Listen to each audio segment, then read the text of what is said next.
আসসালামু আলাইকুম প্রিয় এইচএসসি 26-এর বাচ্চা লোক, এবং দেখতে পাচ্ছি অনেকেই তোমরা জয়েন করে ফেলেছো।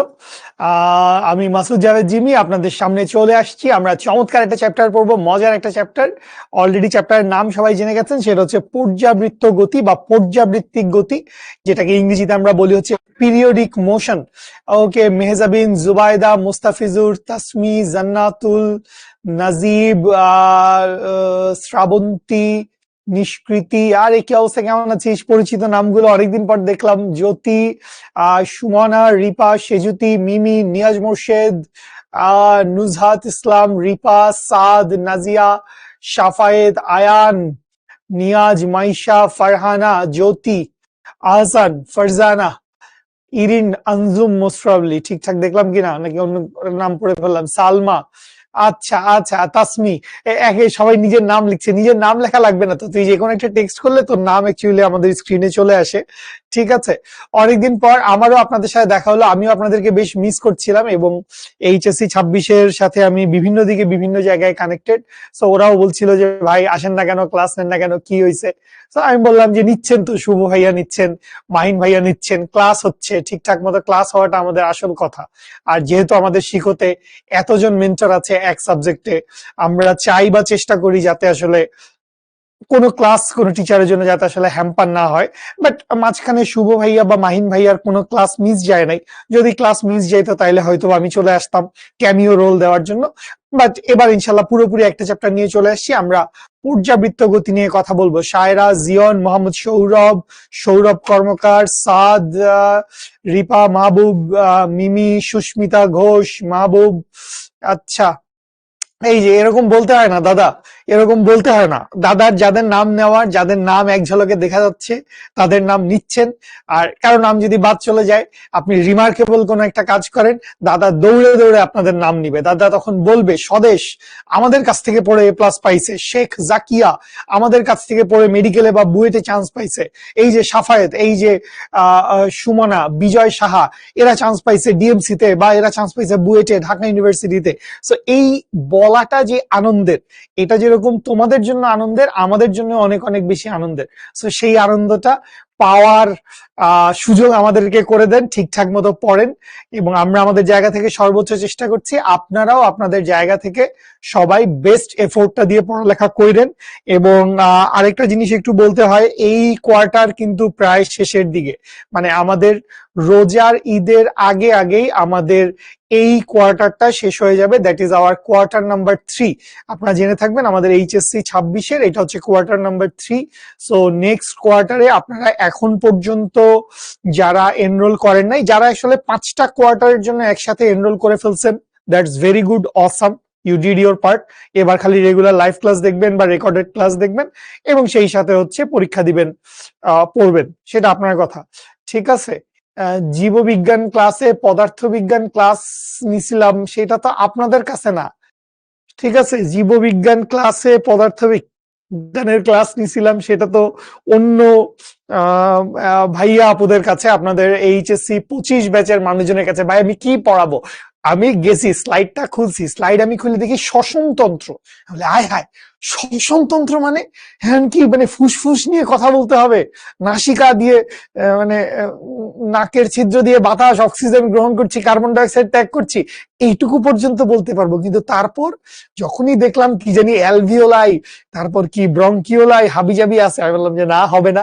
আসো আসো, তাহলে কি করতে হবে দেখেন। আমরা যে বাতাস গ্রহণ করি, বাতাস বর্জন করি, এই সময় নাকের ত্বকের সাথে বাতাসের একটা ঘর্ষণ হয়। এই বলে চলে গেলাম ঘর্ষণ, ঘর্ষণ বলের দিকে চলে গেলাম। এবার ধূপ ধাপ করে ঘর্ষণ বলের কয়েকটা অঙ্ক করাইলাম, এর মাঝখানে নোমান ভাই চলে আসছেন। ঠিক আছে, আচ্ছা, ওকে। এই চ্যাপ্টারটা অনেক ছোট না, বাট এই চ্যাপ্টারটা অনেক ইন্টারেস্টিং। এই চ্যাপ্টারটা অনেক ইন্টারেস্টিং। সো চলেন আমরা আমাদের পর্যাবৃত্ত গতির লেকচারটা শুরু করি। আজকে আমরা মূলত এই 3টা জিনিস নিয়ে কথা বলবো, এই 3টা জিনিসের একদম আদ্যপান্ত জানবো, এবং এদের নিয়ে একটু বেসিকের উপরে ইনফরমেশন যা যা কিছু নেওয়ার, সেই জিনিসপত্রগুলাও আমরা নিব। সো পর্যাবৃত্ত গতি, শুরুতে আমরা দেখতে পাচ্ছি হচ্ছে পর্যাবৃত্ত গতি তারিফুল। তারিফুল ইসলাম বলছে আমার সাথে প্রথম ক্লাস, তাইলে আপনি হয়তো কোয়ার্টারের মাঝখানে জয়েন করছেন। ঠিক আছে, আপনাদের 5টা কোয়ার্টার এইচএসসি পর্যন্ত যাবে। হ্যাঁ, 5টা কোয়ার্টার এইচএসসি পর্যন্ত যাবে ইনশাল্লাহ, এবং আপনার কোয়ার্টার শেষ হয়ে যাওয়ার পরও এইচএসসি পরীক্ষা হওয়ার আগ পর্যন্ত আপনার এই সবগুলা ক্লাসের মেয়াদ থাকবে। সো আমরা দেখতে পাচ্ছি 3 ধরনের গতির কথা বলা হয়েছে। এক ধরনের গতি হচ্ছে পর্যাবৃত্ত গতি, এক ধরনের গতি হচ্ছে স্পন্দন গতি। স্পন্দন গতির মধ্যেই বিশেষ ধরনের একটা স্পন্দন আছে, যেটাকে আমরা বলছি হচ্ছে সরল ছন্দিত স্পন্দন। সো আমি পড়াশোনায় যাওয়ার আগে মেইন সূত্র, তথ্য, গ্রাফ, এইসব অ্যানালাইসিসে যাওয়ার আগে আমি 2টা বাংলা কথা একটু বলে দিতে চাই। এই 2টা বাংলা কথা যখন মনে রাখবো, তখন আমরা দেখবো যখন পড়তে যাচ্ছি আমরা বেশ সিমিলারিটিস খুঁজে পাচ্ছি এই সমস্ত টার্মস গুলার ভেতর দিয়ে। তো এই টার্মস গুলার ভেতর দিয়ে আমরা কি কি সিমিলারিটিস খুঁজে পাবো, সেইটা হচ্ছে সকল পর্যাবৃত্ত গতি স্পন্দন গতি না, কিন্তু সকল স্পন্দন গতি পর্যাবৃত্ত গতি। অর্থাৎ আমি প্রথম যে কথাটার কথা বলছি সেইটা কি, সেইটা হচ্ছে সকল স্পন্দন গতি, সকল স্পন্দন গতি পর্যাবৃত্ত গতি।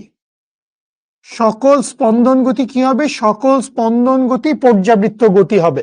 ঠিক আছে, স্পন্দন গতি বলতে আমরা আসলে কি বুঝি জানো?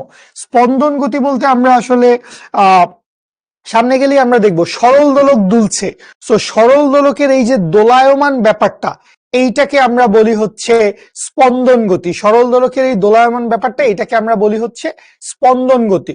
সো সকল স্পন্দন গতি আসলে পর্যাবৃত্ত গতি, কিন্তু সকল পর্যাবৃত্ত গতি স্পন্দন গতি না।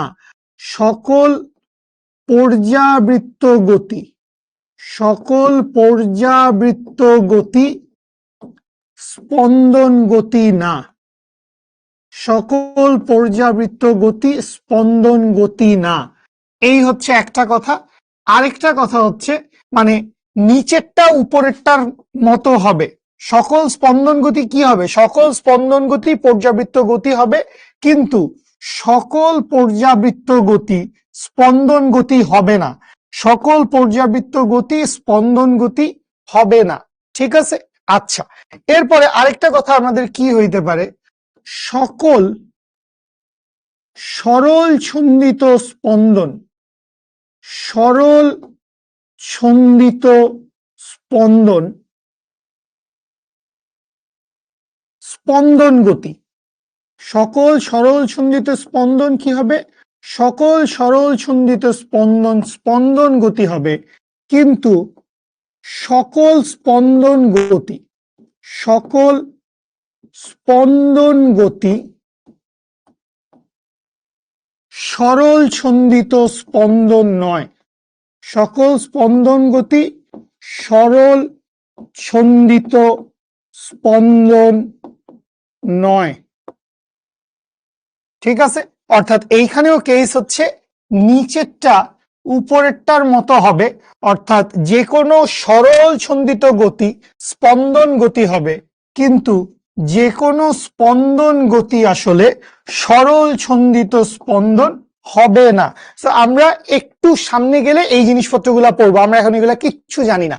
আমি জানি না পর্যাবৃত্ত গতি কাকে বলে, স্পন্দন গতি কাকে বলে, সরল ছন্দিত গতি কাকে বলে, এগুলো আমরা কিচ্ছু জানি না। বাট আমরা শুরুতেই বাগধারা, প্রবাদ প্রবচনের মতো আমি জাস্ট এই কথাগুলো বলে রাখলাম। ঠিক আছে, ওকে বাচ্চা লোক, চলেন আমরা শুরু করি। জাস্ট এই ফিলোসফিক্যাল কথাটা বলে রাখছি।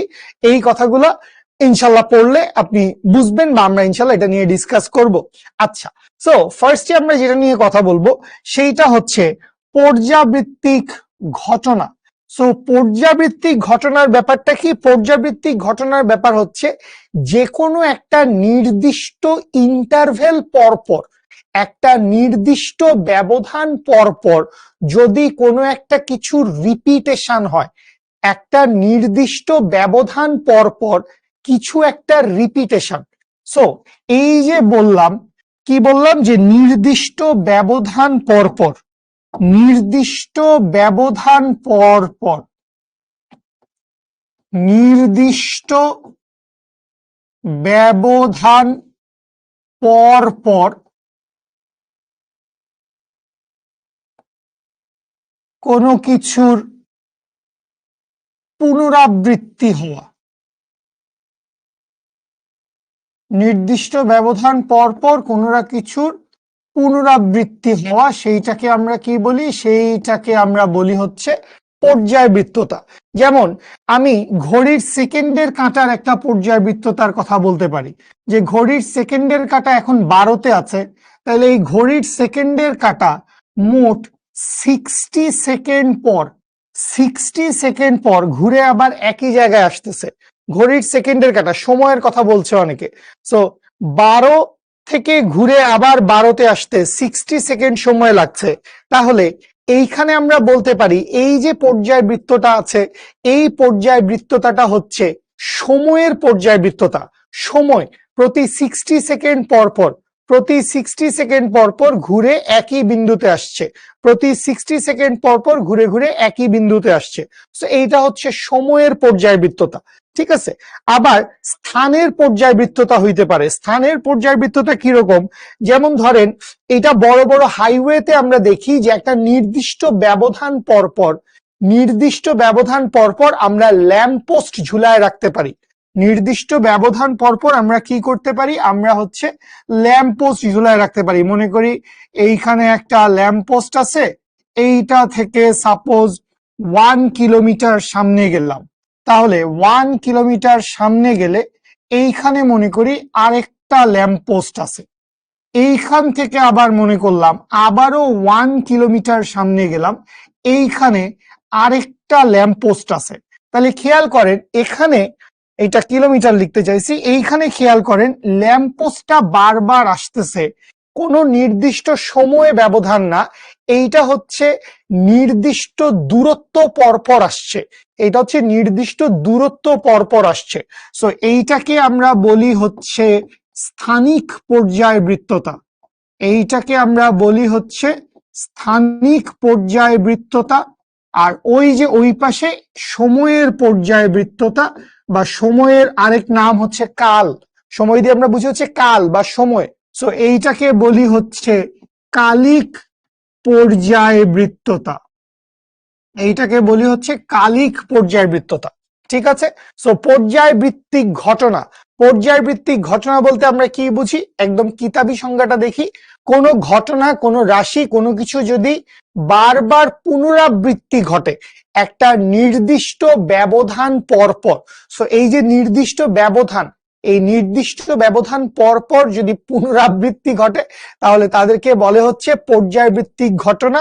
সো পর্যায়বৃত্তি দুই ধরনের হইতে পারে, একটা হইতে পারে হচ্ছে স্থানিক পর্যায়বৃত্তি, আরেকটা হইতে পারে হচ্ছে কালিক পর্যায়বৃত্তি, ঠিক আছে।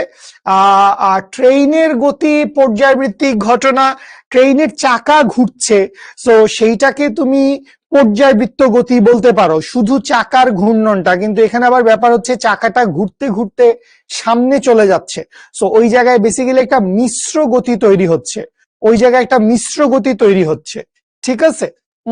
না, ওইটা স্থানিক বলছি না সুভানা, ওইটা যেহেতু নির্দিষ্ট সময় পরপর ঘুরে আসছে, ওইটা যেহেতু নির্দিষ্ট সময় পরপর ঘুরে আসছে, সেই কারণে আমরা সেইটাকে কালিক পর্যায়বৃত্ততা বলছি। 60 সেকেন্ড পরপর ঘুরে আসছে, 60 সেকেন্ড পরপর ঘুরে আসছে।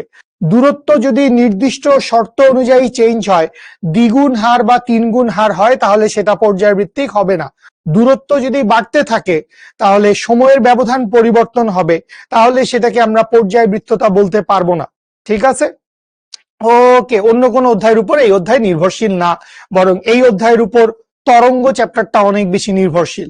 এই চ্যাপ্টারটা যাদের ভালোভাবে বোঝা হবে, তরঙ্গ চ্যাপ্টারের বেসিকটা শুরু করতে অনেক বেশি সহজ হবে, ঠিক আছে। ওকে, টাইমের রিপিটেশন হইলে সেটাকে আমরা বলি হচ্ছে কালিক পর্যায়বৃত্ততা, টাইমের রিপিটেশন হইলে সেটাকে বলি হচ্ছে কালিক পর্যায়বৃত্ততা। প্রজাপতির ডানা ঝাপটানো, সেইটাকে আমরা স্পন্দন গতি বলতে পারি, পর্যায়বৃত্ত গতিও বলতে পারি, সেটাকে আপনি কালিক পর্যায়বৃত্ততাই বলবেন, সেটাকে আপনি কালিক পর্যায়বৃত্ততাই বলবেন, ঠিক আছে। আচ্ছা, সো স্থানিক পর্যায়বৃত্তি, স্থানিক পর্যায়বৃত্তি দিয়ে কি বলছি? পর্যায়বৃত্তির সময়কাল যদি স্থান সাপেক্ষে হয় তাকে আমরা স্থানিক পর্যায়বৃত্তিতা বলি। আর কালিক পর্যায়বৃত্তি কি? পর্যায়বৃত্তির সময়কাল যদি নির্দিষ্ট সময় সাপেক্ষে হয় তাকে বলি হচ্ছে কালিক পর্যায়বৃত্তি। স্থানিক পর্যায়বৃত্তির উদাহরণ জানি যে ল্যাম্পপোস্ট যদি 1 কিলোমিটার পর পর যদি স্থানিক ব্যবধান থাকে, একটা নির্দিষ্ট ব্যবধান পর আমরা ল্যাম্পপোস্ট বসায় যাচ্ছি, একটা নির্দিষ্ট ব্যবধান পর আমরা ল্যাম্পপোস্ট বসায় যাচ্ছি। এই যে ল্যাম্পপোস্ট বসায় যাচ্ছি নির্দিষ্ট ব্যবধান পর, এইটা হচ্ছে স্থানিক পর্যায়বৃত্ততা। আর কালিক পর্যায়বৃত্ততা কি? ঘড়ি ঘুরছে, বা মনে করো আমি এরকম রশি দিয়ে বেঁধে একটা বস্তুকে এইভাবে ঘুরাচ্ছি, তাহলে এইটা বেসিক্যালি কি? এইটা বেসিক্যালি হচ্ছে পর্যায়বৃত্তিক গতি। এটা একটা বৃত্তীয় গতি, যে কোনো ধরনের বৃত্তীয় গতি যদি সমবেগে ঘুরে। আবার মনে করো ফ্যান ঘুরছে, ফ্যান রোটেট করছে আমার মাথার উপরে, সো ফ্যান যদি হচ্ছে নির্দিষ্ট বেগে ঘুরতে থাকে তাহলে সেইটাও হবে কি? সেইটাও হবে কালিক পর্যায়বৃত্ততা। এই যে ইফাত বলছে, ভালো একটা কথা বলছে, সেতু বা বড় বড় ব্রিজ যেগুলা হয় সেই ব্রিজগুলার পর্যায়বৃত্ততা থাকে। ব্রিজগুলার যেই পিলার গুলা থাকে সেই পিলার বা স্তম্ভগুলা হচ্ছে এক ধরনের স্থানিক পর্যায়বৃত্ততার উদাহরণ। ঠিক আছে, ওকে। সাইকেলের গতি, দেখো সাইকেলের গতি বা যে কোনো চাকার ক্ষেত্রে ব্যাপারটা কি হয়? যে কোনো চাকার ক্ষেত্রে ব্যাপারটা হচ্ছে চাকাটা ঘুরছে এবং চাকাটা সামনে যাচ্ছে। সো এই যে চাকাটা ঘুরছে এবং চাকাটা সামনে যাচ্ছে, এই কারণে এই গতিটাকে আমরা বলি হচ্ছে মিশ্র গতি। হ্যাঁ, হৃদস্পন্দন পর্যায়বৃত্ত গতি এবং হৃদস্পন্দন এক ধরনের স্পন্দন গতি। হৃদস্পন্দন এক ধরনের স্পন্দন গতি, কারণ আপনি নামেই বলে ফেলছেন হৃদস্পন্দন। সো ইট ইজ এটাকে কি বলি আমরা? Oscillatory motion. স্পন্দন গতিটা হচ্ছে অসিলেটরি মোশন, পর্যায়বৃত্ত গতিটা হচ্ছে পিরিয়ডিক মোশন, আর সরল ছন্দিত স্পন্দনটা হচ্ছে সিম্পল হারমোনিক মোশন। হ্যাঁ, রাস্তায় যে কিলোমিটার সাইনটা দেওয়া থাকে, ঢাকা আরো 200 কিলোমিটার, ঢাকা আরো 195 কিলোমিটার, ঢাকা আরো 190 কিলোমিটার, অনেক উদাহরণ আছে। দোলনার গতি এক ধরনের পর্যায়বৃত্ত গতি বা স্পন্দন গতি। ঠিক আছে, এই যে শুরু করছে দুষ্ট সবগুলো, স্বাধীনতা দিবস, জন্মদিন, এগুলা সবগুলা পর্যায়বৃত্ত গতি। মানে কত দুষ্টামি করতে পারিস তোরা। Okay fine. সো আমরা পর্যায়বৃত্ত গতির কিছু এক্সাম্পল দেখতে পাচ্ছি। মনে করো একটা লাটিম ঘুরছে, যদিও লাটিম এরকম একটা নির্দিষ্ট সেন্টারকে কেন্দ্র করে যদি ঘুরতে থাকে তাহলে সেটাকেও আমরা পর্যায়বৃত্ত গতি বলতে পারবো।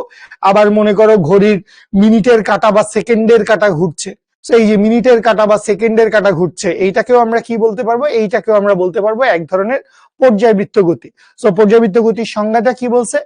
কোন গতিশীল বস্তুকণার গতি যদি এমন হয়, এটি তার, এবার আসেন ইম্পর্টেন্ট কথা, এটি তার গতিপথের কোন নির্দিষ্ট বিন্দুকে নির্দিষ্ট সময় পর পর একই দিক থেকে অতিক্রম করে। সো গতিপথের কোন নির্দিষ্ট বিন্দুকে, আপনি একটা বিন্দু ফিক্স করেন, সাপোজ আপনি এইখানটায় একটা বিন্দু ফিক্স করলেন, তাহলে এই লাটিমটা এই বিন্দুটাকে অতিক্রম করছে এই ডিরেকশন বরাবর, সে বিন্দুটাকে অতিক্রম করছে এই ডিরেকশন বরাবর। চলেন আমরা লাটিমটাকে একটু চালায় দেখি। এই যে দেখেন, সে একটা নির্দিষ্ট বিন্দুকে নির্দিষ্ট সময় পর পর একই দিক থেকে অতিক্রম করে আসছে, আমি ধরে নিলাম যে লাটিমের গতিটা এখানে বাড়ছে কমছে না, একই বেগে ঘুরছে। হ্যাঁ, এই যে সূর্যের চারপাশে পৃথিবী ঘুরছে, সূর্যের চারপাশে পৃথিবীর ঘূর্ণন, এইটা এক ধরনের পর্যায়বৃত্ত গতি। সূর্যের চারপাশে পৃথিবী ঘুরছে, এইটা এক ধরনের পর্যায়বৃত্ত গতি, যদিও আমাদের গ্রহগুলার ঘূর্ণন বেশ কমপ্লেক্স। ঠিক আছে, শিখর ক্লাস কি পর্যায়বৃত্ত গতি? মায়ের খাবে আসফার, একদম মায়ের খাবে। শিখর ক্লাস কেন পর্যায়বৃত্ত গতি হবে? শিখর ক্লাস যদি নির্দিষ্ট ব্যবধান পর পর নির্দিষ্ট দিনে একই সময় অনুষ্ঠিত হয় তাহলে পর্যায়বৃত্ত গতি। বুলেটের গতি তো আসলে সরল রৈখিক গতি, বুলেটের গতির মধ্যে কোনো ধরনের পর্যায়বৃত্ততার ব্যাপার নাই। ঠিক আছে, আচ্ছা। সো এরপরে দেখতে পাচ্ছি স্পন্দন গতি। স্পন্দন গতি ভালো আমরা বুঝবো কিভাবে? এই যে সরল দোলকটা দেখতে পাচ্ছেন, এই সরল দোলকটাকে খেয়াল করেন। সরল দোলকটা অর্ধেক সময় যাচ্ছে ডান দিকে, অর্ধেক সময় আসতেছে বাম দিকে, অর্ধেক সময় যাচ্ছে ডান দিকে, অর্ধেক আসতেছে বাম দিকে, সরি আগায় গেছি। এই সরল দোলকটা অর্ধেক সময় যাচ্ছে ডানে, অর্ধেক সময় আসতেছে বামে। সো স্পন্দন গতিটা হচ্ছে একটা বিশেষ ধরনের পর্যায়বৃত্ত গতি। স্পন্দন গতির প্রথম কথা হচ্ছে এইটা একটা বিশেষ ধরনের পর্যায়বৃত্ত গতি, যেই পর্যায়বৃত্ত গতিতে বস্তু কণা গতিপথের অর্ধেক সময় যেই দিকে যায়, বাকি অর্ধেক সময় তার বিপরীত দিকে ফেরত আসে। কোন একটা বস্তু কণা গতিপথের অর্ধেক সময় যেই দিকে যায়, বাকি অর্ধেক সময় বিপরীত দিকে ফেরত আসে। এইটাকে তোমরা দোলনার গতির সাথেও তুলনা করতে পারো, যে এই যে দোলনা সামনে যাচ্ছে, দোলনা পিছনে আসছে, অলমোস্ট সরল দোলকের মতোই তো। সো সামনে গেল, পিছনে আসলো। সো খেয়াল করি পর্যাবৃত্ত গতি সম্পন্ন, তাহলে ফার্স্ট কথা হচ্ছে পর্যাবৃত্ত গতি সম্পন্ন। ফার্স্ট কথা কি? ফার্স্ট কথা হচ্ছে পর্যাবৃত্ত গতি সম্পন্ন কোন বস্তু যদি পর্যায়কালের অর্ধেক সময় কোনো নির্দিষ্ট দিকে, বাকি অর্ধেক সময় একই পথে তার বিপরীত দিকে চলে, বাকি অর্ধেক সময় একই পথে যাইতে হবে, বাকি অর্ধেক সময় একই পথে তার বিপরীত দিকে চলে, সেইটাকে আমরা কি বলি? সেইটাকে আমরা বলি হচ্ছে স্পন্দন গতি।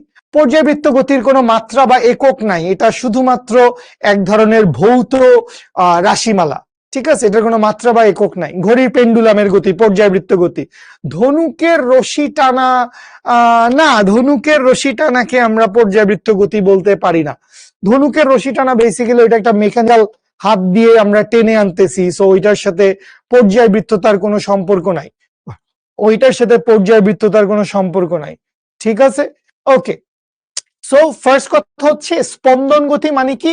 স্পন্দন গতি মানে হচ্ছে সে পর্যাবৃত্ত গতি হইতে হবে, পর্যাবৃত্ত গতি হইতে হবে, একটা নির্দিষ্ট বিন্দুকে নির্দিষ্ট সময় পর পর একই দিক থেকে অতিক্রম করবে। সো তার মোট গতিপথের অর্ধেক সময়, খেয়াল করো, সে অর্ধেক সময় যেদিকে আসছে, বাকি অর্ধেক গেছে বিপরীত দিকে, অর্ধেক সময় যেদিকে আসছে, বাকি অর্ধেক গেছে বিপরীত দিকে।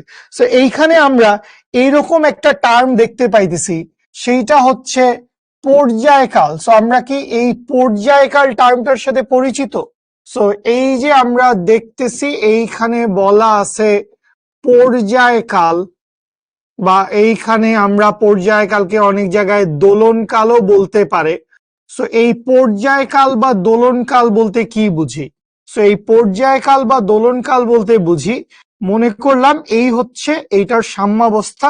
সো এইটাকে আমি ডান পাশে টেনে নিয়ে গিয়ে ছেড়ে দিলাম, এ বিন্দু থেকে ছেড়ে দিলাম, সে এ বিন্দু থেকে ঘুরে এমত অবস্থায় এইখানে চলে আসলো, বি বিন্দুতে চলে আসলো, আবার বি বিন্দু থেকে এ বিন্দুতে চলে গেল। সো এ বিন্দু থেকে রওনা দিয়ে, এ বিন্দু থেকে রওনা দিয়ে, আমি একদম কেতাবি সংজ্ঞাটা বলে দিচ্ছি, এ বিন্দু থেকে রওনা দিয়ে বি বিন্দুতে গিয়ে আবার যদি এ বিন্দুতে ফেরত আসে, এ বিন্দু থেকে রওনা দিল, এ বিন্দু থেকে রওনা দিয়ে বি বিন্দুতে গেল, আবার এ বিন্দুতে ফেরত আসলো, সো এ থেকে রওনা দিয়ে বিতে গেল, বি থেকে রওনা দিয়ে এতে আসলো, এই ধরনের গতি যতটুকু সময় নেয়, এইটাকে বলি হচ্ছে আমরা দোলনকাল। অর্থাৎ যে কোনো একটা স্টার্টিং পয়েন্ট থেকে অপর প্রান্তে গিয়ে আবার স্টার্টিং পয়েন্টে ফেরত আসার জন্য যতটুকু সময় লাগে, সো এ থেকে রওনা দিয়ে বি তে গিয়ে আবার এ তে আসতে যতটুকু সময় লাগে, যতটুকু সময় লাগে সেইটাকে আমরা কি বলি? যতটুকু সময় লাগে সেইটাকেই আমরা বলি হচ্ছে দোলনকাল বা পর্যায়কাল। এ থেকে রওনা দিয়ে আবার এতে ফেরত আসতে যতটুকু সময় লাগছে সেটাকেই আমরা বলি হচ্ছে দোলনকাল বা পর্যায়কাল, ঠিক আছে? ওকে, সো স্পন্দন গতিটা কি? ওই যে আগের কথা ধরে বলতেছি, তাইলে এখন এখান থেকে বুঝেন স্পন্দন গতি হওয়ার জন্য পর্যাবৃত্ত গতি হওয়াটা ম্যান্ডেটরি। স্পন্দন গতি হওয়ার জন্য পর্যাবৃত্ত গতি হওয়াটা ম্যান্ডেটরি। সো পর্যাবৃত্ত গতি সম্পন্ন কোনো কণা, আবারও ছবিটা দেখেন, অ্যানিমেশনটা দেখেন, যদি যাত্রাপথের অর্ধেক একদিকে, যাত্রাপথের অর্ধেক বিপরীত দিকে, অর্ধেক একদিকে বাকি অর্ধেক বিপরীত দিকে, সো এই যদি তার দোলন হয়, যাত্রাপথের অর্ধেক যেদিকে গেছে বাকি অর্ধেক বিপরীত দিকে চলে আসছে, সেইটাকে আমরা বলি হচ্ছে, সেই ধরনের গতিকে আমরা বলি হচ্ছে স্পন্দন গতি। এই ধরনের গতিকে আমরা বলি হচ্ছে স্পন্দন গতি। আচ্ছা, গুড, ভেরি গুড। আচ্ছা, এরপরে চলে আসি সিম্পল হারমোনিক মোশন বা সরল ছন্দিত স্পন্দন, এবং আমাদের বেসিক্যালি এইটাকে নিয়েই কথাবার্তা বলতে হবে। তো সরল ছন্দিত স্পন্দনটা বেসিক্যালি সিম্পল হারমোনিক মোশন না হয়ে এইটা সিম্পল হারমোনিক অসিলেশন হইলে বেশি ভালো হইতো। সিম্পল হারমোনিক অসিলেশন হইলে জিনিসটা বেশি ভালো হইতো।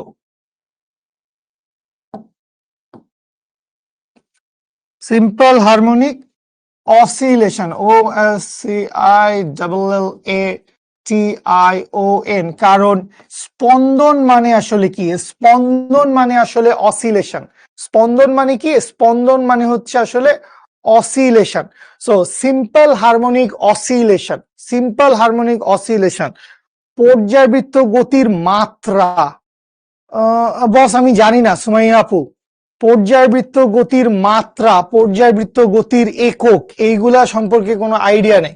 অসিলেশন মানে স্পন্দন, অসিলেশন মানে হচ্ছে স্পন্দন গতি। ওই যে আমরা স্পন্দন গতি দেখে আসছি, সো অসিলেশন মানে হচ্ছে স্পন্দন। ঠিক আছে, অসিলেশন মানে কি? অসিলেশন মানে হচ্ছে স্পন্দন। আচ্ছা, সো এইখান থেকে আসেন, এবার আমরা ইম্পর্টেন্ট কথা, এখান থেকে আমাদের একটু আমরা সূত্রের ভিতরে যাব। আমরা এখান থেকে কিছু ফিগার দেখব, যেই জিনিসপত্রগুলো আমাদের সৃজনশীল সলভ করতে, কনসেপশন বিল্ড করতে আমাদেরকে হেল্প করবে। তাহলে আপনাকে বলছে কম্পনশীল কোন বস্তু কণার ত্বরণ। সো ফার্স্ট কথা হচ্ছে সরল ছন্দিত স্পন্দন মানে অবশ্যই এইটা এক ধরনের স্পন্দন গতি। আবার স্পন্দন গতি মানে কি? স্পন্দন গতি মানে এইটা এক ধরনের পর্যায়বৃত্ত গতি। স্পন্দন গতি মানে এইটা এক ধরনের পর্যায়বৃত্ত গতি, আবার সরল ছন্দিত স্পন্দন মানে এইটা এক ধরনের স্পন্দন গতি। তাহলে এইখানে ওই কথা খাটবে যে যাত্রাপথের অর্ধেক সময় যেদিকে যাবে বাকি অর্ধেক সময় তার বিপরীত দিকে যাবে, এই কথা খাটবে, 100 এই কথা খাটতেছে। তাহলে কোনো একটা স্পন্দন গতি সম্পন্ন, কোনো একটা স্পন্দন গতি সম্পন্ন কোনো কণা যদি এরকম ঘটে, সাম্যাবস্থান থেকে কণাটির ত্বরণ, সাম্যাবস্থান থেকে কণাটির ত্বরণ কণাটির সরণের সমানুপাতিক এবং বিপরীতমুখী। কোনো একটা কণার ত্বরণ কি হবে? কোনো একটা কণার ত্বরণ হবে সাম্যাবস্থান থেকে কণাটার সরণের সমানুপাতিক এবং বিপরীতমুখী। অর্থাৎ এইখানে যেই কথাটা লেখা আছে সেইটা হচ্ছে ত্বরণ, ত্বরণ হবে হচ্ছে সরণের সমানুপাতিক, এ ইজ প্রপোর্শনাল হচ্ছে এক্স, এবং এইখানটায় কি বলা আছে? এইখানটায় বলা আছে হচ্ছে বিপরীতমুখী। So A is proportional minus x. ব্যাপারটা একটু আমরা একটা ছবি দিয়ে বুঝি। কাহিনীটা কিরকম? কাহিনীটা এরকম, সাপোজ আমার কাছে একটা স্প্রিং ছিল, স্প্রিং এর নিচে আমি কোনো একটা ভরটর কিছু একটা যোগ করে দিছি। এখন এই স্প্রিংটাকে আমি কি করছি? এইটা মনে করি স্প্রিং এর সাম্যাবস্থা। ভর যোগ করার পরে যে সে যেই অবস্থায় স্টেবল আছে সেই অবস্থায় সে, এটা হচ্ছে তার সাম্যাবস্থা। তাহলে এই মত অবস্থায় আপনি ভর সহ এই স্প্রিংটাকে হালকা টান দিছেন। সো ভর সহ এই স্প্রিংটাকে যখন আপনি হালকা টান দিলেন, তখন তার অবস্থা মনে করেন এই রকম, যে এখন বস্তুটা কি হয়েছে? এখন বস্তুটা, আচ্ছা আমি জিনিসটা একটু সাইডে রাখি, এখন বস্তুটা কি হয়েছে? এখন বস্তুটা খানিকটা ঝুলে আছে। বস্তুটা কি করছে? বস্তুটা খানিকটা ঝুলে আছে। সো এখন বস্তুটা এই অবস্থায় আছে, এখন বস্তুটা এরকম একটা অবস্থায় আছে। তাহলে খেয়াল করেন, সরণের দিকে তাকান, সরণ, সরণটা কোন দিকে? এই ছিল তার সাম্যাবস্থা, আদি অবস্থান। এই পিঙ্কিশ দাগটা, উপরের দাগটা, এটা ছিল সাম্যাবস্থা বা আদি অবস্থান। এখন কণাটা কোথায় আছে? এখন কণাটা আছে হচ্ছে এই অবস্থানে। এখন কণাটা আছে হচ্ছে এই অবস্থানে। তাহলে সরণ কোন দিকে হয়েছে? সরণ হয়েছে হচ্ছে এই দিকে। সো এই ডিরেকশন বরাবর এইটা হচ্ছে সরণ। এক্স এর ডিরেকশন কোন দিকে? সাম্যাবস্থান থেকে। সাম্যাবস্থান থেকে। তাইলে সাম্যাবস্থান থেকে বাইরের দিকে যাবে হচ্ছে ওর সরণ। সাম্যাবস্থান থেকে বাইরের দিকে হচ্ছে ওর সরণ। আচ্ছা, এখন এই যে স্প্রিংটাকে টান দিছিলাম, টান দেওয়ার কারণে আমি ধরে রাখছি, মানে স্প্রিংটা কিন্তু এমনি এমনি এখানে থাকবে না, আমি টান দেওয়ার কারণে, হাত দিয়ে ধরে রাখার কারণে ও এখানে আছে। এখন এই জিনিসটা তো বুঝাটা খুবই সহজ, যে আমি যদি বস্তুটাকে টপাক করে ছেড়ে দেই, তাহলে বস্তুটা কি করবে? লাফ দিয়ে উপরে চলে যাবে না? বস্তুটা কি করবে? বস্তুটা লাফ দিয়ে উপরে চলে যাবে। এই যে বস্তুটা লাফ দিয়ে উপরে চলে যাচ্ছে, তার মানে বস্তুটার ত্বরণ কাজ করতেছে কোন দিকে? বস্তুটার ত্বরণ কাজ করতেছে সাম্যাবস্থার দিকে। বুঝি? প্রত্যয়নী বল কাজ করবে। ভেরি গুড নিবিড় মোল্লা, ঠিক আছে। অভিমুখী আর বিপরীতমুখী এক না, অভিমুখী মানে একই দিকে, বিপরীতমুখী মানে তো বিপরীতমুখী, ঠিক আছে। সো যেটা বলতে যাচ্ছি, এই স্প্রিংটাকে একটা ভর ঝুলায় আমি ওকে সাম্যাবস্থায় আনছি, এবার ভর সহ স্প্রিংটাকে টেনে লম্বা করছি। তাইলে এই যে ভর সহ স্প্রিংটাকে টেনে লম্বা করলাম, এই টেনে লম্বা করার কারণে স্প্রিংটা সাম্যাবস্থা থেকে, সাম্যাবস্থা মানে যেই জায়গায় সে কোন রকম দোলাদুলি ছাড়া ফিক্স হয়ে থাকে, মানে যে কোনো একটা স্প্রিং এর সাথে একটু ভর ঝুলাই দিলে স্প্রিংটা প্রথমে একটু একটু করে দুলবে। সো একটু একটু করে দোলার পরে একটা জায়গায় স্প্রিংটা ফিক্স হয়ে যাবে।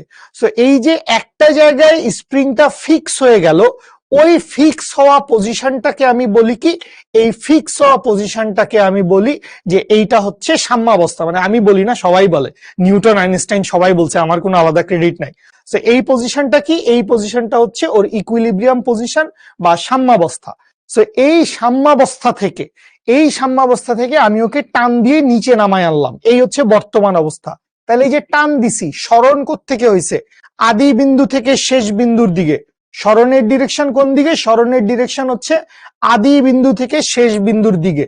আর এক্সিলারেশনটা এই যে এখান থেকে যখনই বস্তুটাকে ছেড়ে দিব, বস্তুটা লাফ দিয়ে সাম্যাবস্থার দিকে চলে যাইতে চাইবে।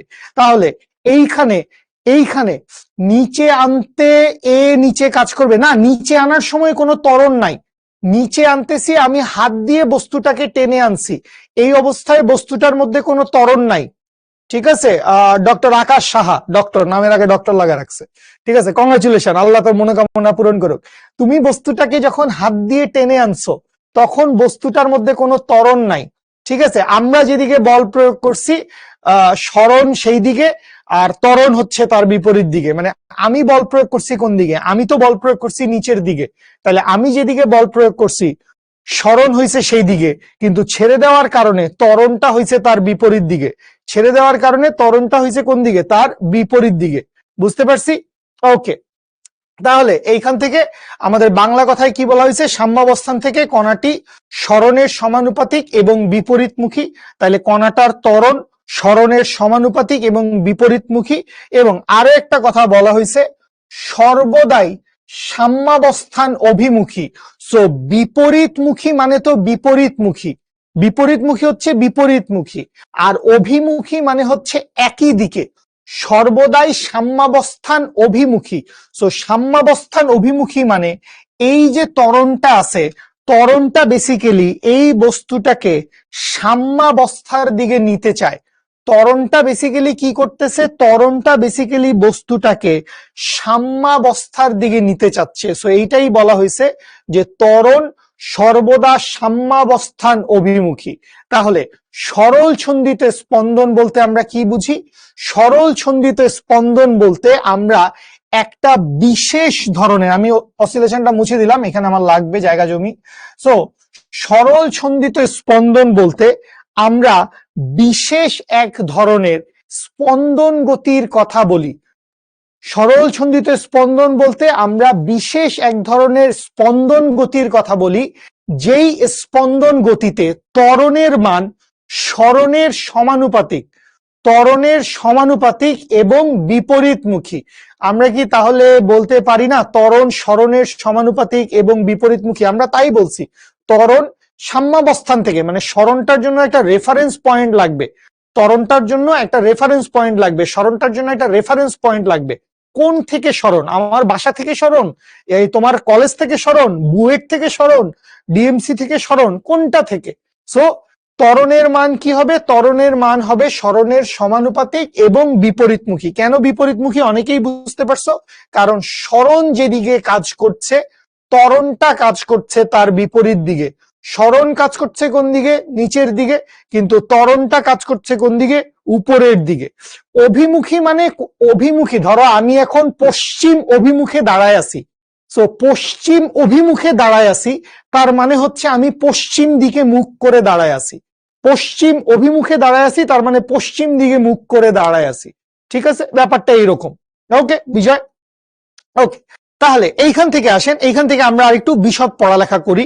কি বিশদ পড়ালেখা করব? সেটা হচ্ছে এই সম্পর্কটা সরল ছন্দিত স্পন্দনের বৈশিষ্ট্য। সিম্পল হারমোনিক অসিলেশনের বৈশিষ্ট্য কি? সিম্পল হারমোনিক অসিলেশনের বৈশিষ্ট্য হচ্ছে ত্বরণ সরণের সমানুপাতিক এবং বিপরীতমুখী। এইটাই সিম্পল হারমোনিক অসিলেশনের বৈশিষ্ট্য। আচ্ছা, এইটা আমরা পড়বো। তাহমিদ, ভালো কথা বলছিস। আমরা স্প্রিং নিয়ে বিশদ পড়ালেখা করব, তখন জি কাজ করছে কি কাজ করছে না এই সমস্ত কিছু নিয়ে কথাবার্তা বলবো। এইখানে জি এর ব্যাপারটা নাই, ঠিক আছে?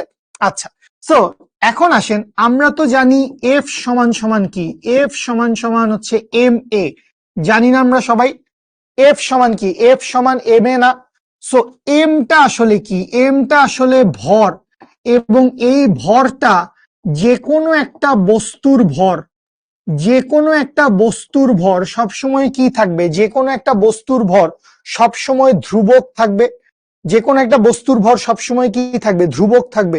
সো যে কোনো একটা বস্তুর ভর যদি সবসময় ধ্রুবক থাকে, তাহলে এইখান থেকে খেয়াল করো, আমরা তো এখান থেকে দেখতে পাচ্ছি যে এম এর মানটা কনস্ট্যান্ট। তাইলে এম এর মান যদি কনস্ট্যান্ট হয়, তাহলে বলের মান সরাসরি ডিপেন্ড করতেছে কার উপর? বলের মান সরাসরি ডিপেন্ড করতেছে ত্বরণের উপর। বলের মান সরাসরি ডিপেন্ড করতেছে কার উপর? বলের মান সরাসরি ডিপেন্ড করতেছে ত্বরণের উপর। সো এই যে বলের মান সরাসরি ত্বরণের উপর ডিপেন্ড করতেছে, কারণ ভরের তো আসলে কোনো মানে আলাদা প্রভাব নাই, ভরটা ধ্রুব রাশি, ভরটা ধ্রুব রাশি। সো যেহেতু যেহেতু ত্বরণ সমানুপাতিক হচ্ছে মাইনাস এক্স, যেহেতু ত্বরণ সমানুপাতিক হচ্ছে মাইনাস এক্স, সুতরাং আমরা আসলে বলতে পারবো বল সমানুপাতিক হচ্ছে মাইনাস এক্স। বলটা হচ্ছে সমানুপাতিক মাইনাস এক্স এর সমান। এবং এই যে বলটা আছে, এইটা কি ধরনের বল? এইটা কি বাহ্যিক বল নাকি এইটা স্প্রিং বল? এখানে দুই ধরনের বল আছে, সবাই একটু খেয়াল করেন এই জায়গা থেকে। আপনি বস্তুটাকে নিচে নামানোর জন্য আপনি এই বস্তুটার উপর বাহ্যিক বল প্রয়োগ করছেন। এই বস্তুটাকে আপনি নিচে নামাইতে চাইছেন, সো বস্তুটাকে নিচে নামানোর জন্য আপনি বাহ্যিক বল প্রয়োগ করছেন। বাহ্যিক বল প্রয়োগ করছেন কোন দিকে? নিচের দিকে, ঠিক আছে? কিন্তু এই বস্তুটা কি করছে? এই বস্তুটা লাফ দিয়ে উপরে চলে গেছে। কেন লাফ দিয়ে উপরে চলে গেছে? কারণ তার প্রত্যয়নী বল, তার রিস্টোরিং ফোর্স, প্রত্যয়নী বল বা স্প্রিং বল, এখানে প্রত্যয়নী বলটা হচ্ছে স্প্রিং বল। সো এই প্রত্যয়নী বল বা স্প্রিং বলটা কাজ করতেছে কোন দিকে? প্রত্যয়নী বল বা স্প্রিং বলটা কাজ করতেছে সাম্যাবস্থার দিকে। প্রত্যয়নী বল বা স্প্রিং বলটা কাজ করতেছে সাম্যাবস্থার দিকে। সো এইটা বেসিক্যালি প্রত্যয়নী বল বা স্প্রিং বলটা বুঝাচ্ছে। F of S is proportional minus x, সমানুপাতিক। এইটা সরল ছন্দিত স্পন্দনের বৈশিষ্ট্য। আকাশ, সরল ছন্দিত স্পন্দনের বৈশিষ্ট্য। হ্যাঁ সাম্যী, এক এক বস্তুর ভর ভিন্ন, কিন্তু একটা নির্দিষ্ট বস্তুর জন্য, একটা নির্দিষ্ট বস্তুর জন্য বলের মান পরিবর্তন করলে ত্বরণের মান পরিবর্তন হয়, কিন্তু বলের মান পরিবর্তন করলে ভরের মান কি পরিবর্তন হবে? বলের মান পরিবর্তন করলে ভরের মান কি পরিবর্তন হবে? তা তো হবে না। সো বলের মান পরিবর্তন করলে শুধুমাত্র ত্বরণের মান পরিবর্তন হচ্ছে। সো ত্বরণের মান সরাসরি বলের সমানুপাতিক, ত্বরণের মান সরাসরি বলের সমানুপাতিক, আবার ত্বরণের মান হচ্ছে সরণের সমানুপাতিক। তাই ত্বরণ যদি সরণের সমানুপাতিক হয় তাহলে বলের মান হবে সরণের সমানুপাতিক এবং বিপরীতমুখী, বলের মান সরণের সমানুপাতিক এবং বিপরীতমুখী। ঠিক আছে, নিচের দিকে নামার সময় ত্বরণ থাকবে না তো, কারণ নিচের দিকে তো আপনি টান দিয়ে নামায় আনছেন। তো এখানে ত্বরণ আছে, কিন্তু এটা বেসিক্যালি স্প্রিং এর ত্বরণ না, মানে ত্বরণ থাকলেও সেটা বেসিক্যালি স্প্রিং এর না। আপনি ধরেন একটা স্থির অবস্থা থেকে একটা বস্তুকে টান দিয়ে নামায় আনছেন, সো কিছুটা অ্যাক্সিলারেশন তো অবভিয়াসলি থাকা কথা, কারণ নাইলে স্থির বস্তু নিচে নামছে কিভাবে। সো স্থির বস্তু নিচে নামার সময় কিছুটা ত্বরণ অবভিয়াসলি আছে, বাট সেটা বেসিক্যালি স্প্রিং এর ত্বরণ না, এটা বেসিক্যালি আপনার হাতের যান্ত্রিক শক্তি, এটা হচ্ছে যান্ত্রিক শক্তি। প্রত্যয়নী বল মানে হচ্ছে সেই বল যা কোনো একটা বস্তুকে সাম্যাবস্থার দিকে নিতে চায়। প্রত্যয়নী বল হচ্ছে সেই বল যা কোনো বস্তুকে সাম্যাবস্থার দিকে নিতে চায়। যেই বল কোনো বস্তুকে বা কোনো সিস্টেমকে লিখি তাইলে বেশি অ্যাপ্রোপ্রিয়েট হয়, কোনো সিস্টেমকে সাম্যাবস্থার দিকে নিতে চায়, সাম্যাবস্থার দিকে নিতে চায়, সেটা প্রত্যয়নী বল, বা এইটাকে আমরা ইংরেজিতে বলি হচ্ছে রিস্টোরিং ফোর্স। সেটা হচ্ছে প্রত্যয়নী বল বা এটা হচ্ছে রিস্টোরিং ফোর্স। তো যেই বল কোন সিস্টেমকে সাম্যাবস্থার দিকে নিতে চায় সেটাকে আমরা বলি হচ্ছে প্রত্যয়নী বল। ঠিক আছে, আচ্ছা। So F is proportional minus x. এবার এইখান থেকে আসেন আমরা সরল ছন্দিত স্পন্দনের জন্য প্রথমে একটা ইকুয়েশন বিল্ড আপ করতে চাই, তাইলে বা এইখান থেকে লিখতে পারবো এফ অফ এস সমান কি, এফ অফ এস সমান হচ্ছে minus K into x. F of S সমান কি, এফ অফ এস সমান হচ্ছে মাইনাস কে ইন্টু এক্স। সো এইখানে যে কেটা পাইছি এইটাকে আমরা বলি হচ্ছে বল ধ্রুবক। এখানে যে কেটা পাইছি এটাকে আমরা বলি হচ্ছে বল ধ্রুবক, এবং এই বল ধ্রুবক কে সমান সমান হচ্ছে এম ইন্টু ওমেগা স্কোয়ার। বল ধ্রুবক কে সমান হচ্ছে M into omega square. M দিয়ে কি বুঝাই, এম দিয়ে বুঝাই হচ্ছে ভর, এবং ওমেগা দিয়ে কি বুঝাই, ওমেগা দিয়ে বুঝাই হচ্ছে কৌণিক কম্পাঙ্ক, ওমেগা দিয়ে বুঝায় হচ্ছে কৌণিক কম্পাঙ্ক। সো এইখান থেকে এইটা বেসিক্যালি আমাদের মানে একটু মনে রাখতে হবে, এটার কোনো প্রমাণ নাই, এইটা সরাসরি আমরা জেনে নিব যে বল ধ্রুবক, সরল ছন্দিত স্পন্দনের বল ধ্রুবক। সো সরল ছন্দিত স্পন্দনের বল ধ্রুবক কে সমান কি, কে সমান হচ্ছে এম ওমেগা স্কোয়ার। সরল ছন্দিত স্পন্দনের বল ধ্রুবক, এটাকে স্প্রিং কনস্ট্যান্ট বলবো, যখন আমরা স্প্রিং পড়বো তখন এটাকে স্প্রিং কনস্ট্যান্ট বলবো, বাট আপাতত স্প্রিং কনস্ট্যান্ট না বলি, আপাতত এটাকে বলি হচ্ছে বল ধ্রুবক, এটাকে আমরা বলছি বল ধ্রুবক। তাহলে এইখান থেকে চলে আসি বা F of S. So F of S সমান কি লেখা যাবে, এম এ, এম এ সমান কি লেখা যাবে মাইনাস কে ইন্টু এক্স, বা এম, এই এম কে কি লিখতে পারবো, এ কে লিখতে পারবো ডিভি ডিভাইডেড বাই ডিটি সমান সমান হচ্ছে মাইনাস কে এর মানটা বসায় দাও, কে এর মান বসায় দিলে আসবে M omega square into X. তাইলে বোথ সাইড থেকে এম আর এম তুমি চাইলে কাটাকাটি করতে পারো। আচ্ছা, বা এইখান থেকে এবার ডি ডিটি রাখো, ডি ডিটি রাখার পর ভি, ভি কে কি লেখা যায়, ভি কে লেখা যায় ডিএক্স বাই ডিটি। ভি কে, ও ভি কে কি লিখা যায়, ভি কে লিখা যায় হচ্ছে, ভি কে লিখা যায় হচ্ছে ডিএক্স বাই ডিটি। না, আমাকে লিখতে দিবে না এখানে, আমাকে এইখানে লিখতে দিবে না, আমাকে একটু সামনে চলে যাইতে হবে। সো যদি একটু সামনে চলে যাই তাহলে বা এইখান থেকে ভি আছে, এখান থেকে খেয়াল করেন D DT of V. So D DT of V কে কি লিখতে পারবো, ডি ডিটি অফ ভি কে লিখতে পারবো D DT of DX DT, D DT of DX DT সমান সমান কি লিখতে পারবো, সমান সমান লিখতে পারবো মাইনাস ওমেগা স্কোয়ার এক্স। বা এইখান থেকে আসবে কি, এইখান থেকে আসবে D square X divided by DT square, omega square X টাকে এই পাশে নিয়ে আসি, plus omega square x equals to হচ্ছে 0। সো এই যে সমীকরণটা পাইছি আমরা, এই সমীকরণটাকে আমরা বলি, এইটা হচ্ছে সরল ছন্দিত স্পন্দনের ব্যবকলনীয় সমীকরণ বা ডিফারেন্সিয়াল ইকুয়েশন। এইটাকে আমরা বলি হচ্ছে ব্যবকলনীয় সমীকরণ, ব্যবকলনীয় সমীকরণ বা ডিফারেন্সিয়াল ইকুয়েশন। কেন ডিফারেন্সিয়াল ইকুয়েশন? কারণ ডিফারেন্সিয়েশনের মাধ্যমে আমরা সরল ছন্দিত স্পন্দনের একটা চেহারা বাইর করতে পারছি। So D square x by DT square দুইবার ডেরিভেটিভ। হ্যাঁ, ত্বরণকে আমরা কি লিখতে পারি? DV by DT. আবার ভি কে কি লেখা যায়? ডিএক্স বাই ডিটি, তাহলে D square X divided by DT square. আচ্ছা, কৌণিক কম্পাঙ্ক নিয়ে আমরা সামনে গেলে একটু কথা বলি। কৌণিক কম্পাঙ্ক নিয়ে আমাদের কথা বলার জায়গা আছে। আয়নারাম সেই কখন থেকে কেমন আছেন আপনি জিজ্ঞেস করে যাচ্ছে, কোনো দরকার নাই, পড়াচ্ছি এক জিনিস, কেমন আছেন ভালো আছেন এগুলা রাখ না, ঠিক আছে? ওমেগা স্কোয়ার এম, এইটা বেসিক্যালি আমাদেরকে সরাসরি বলা আছে, এইটার কোনো তথ্য উপাত্ত প্রমাণ দেওয়া নাই। এইটা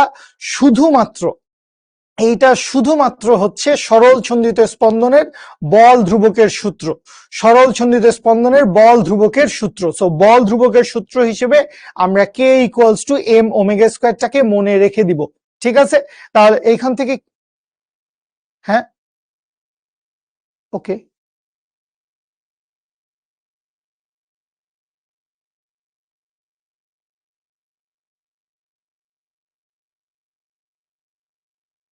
আমার কালকে রেকর্ডিং আছে, ওকে।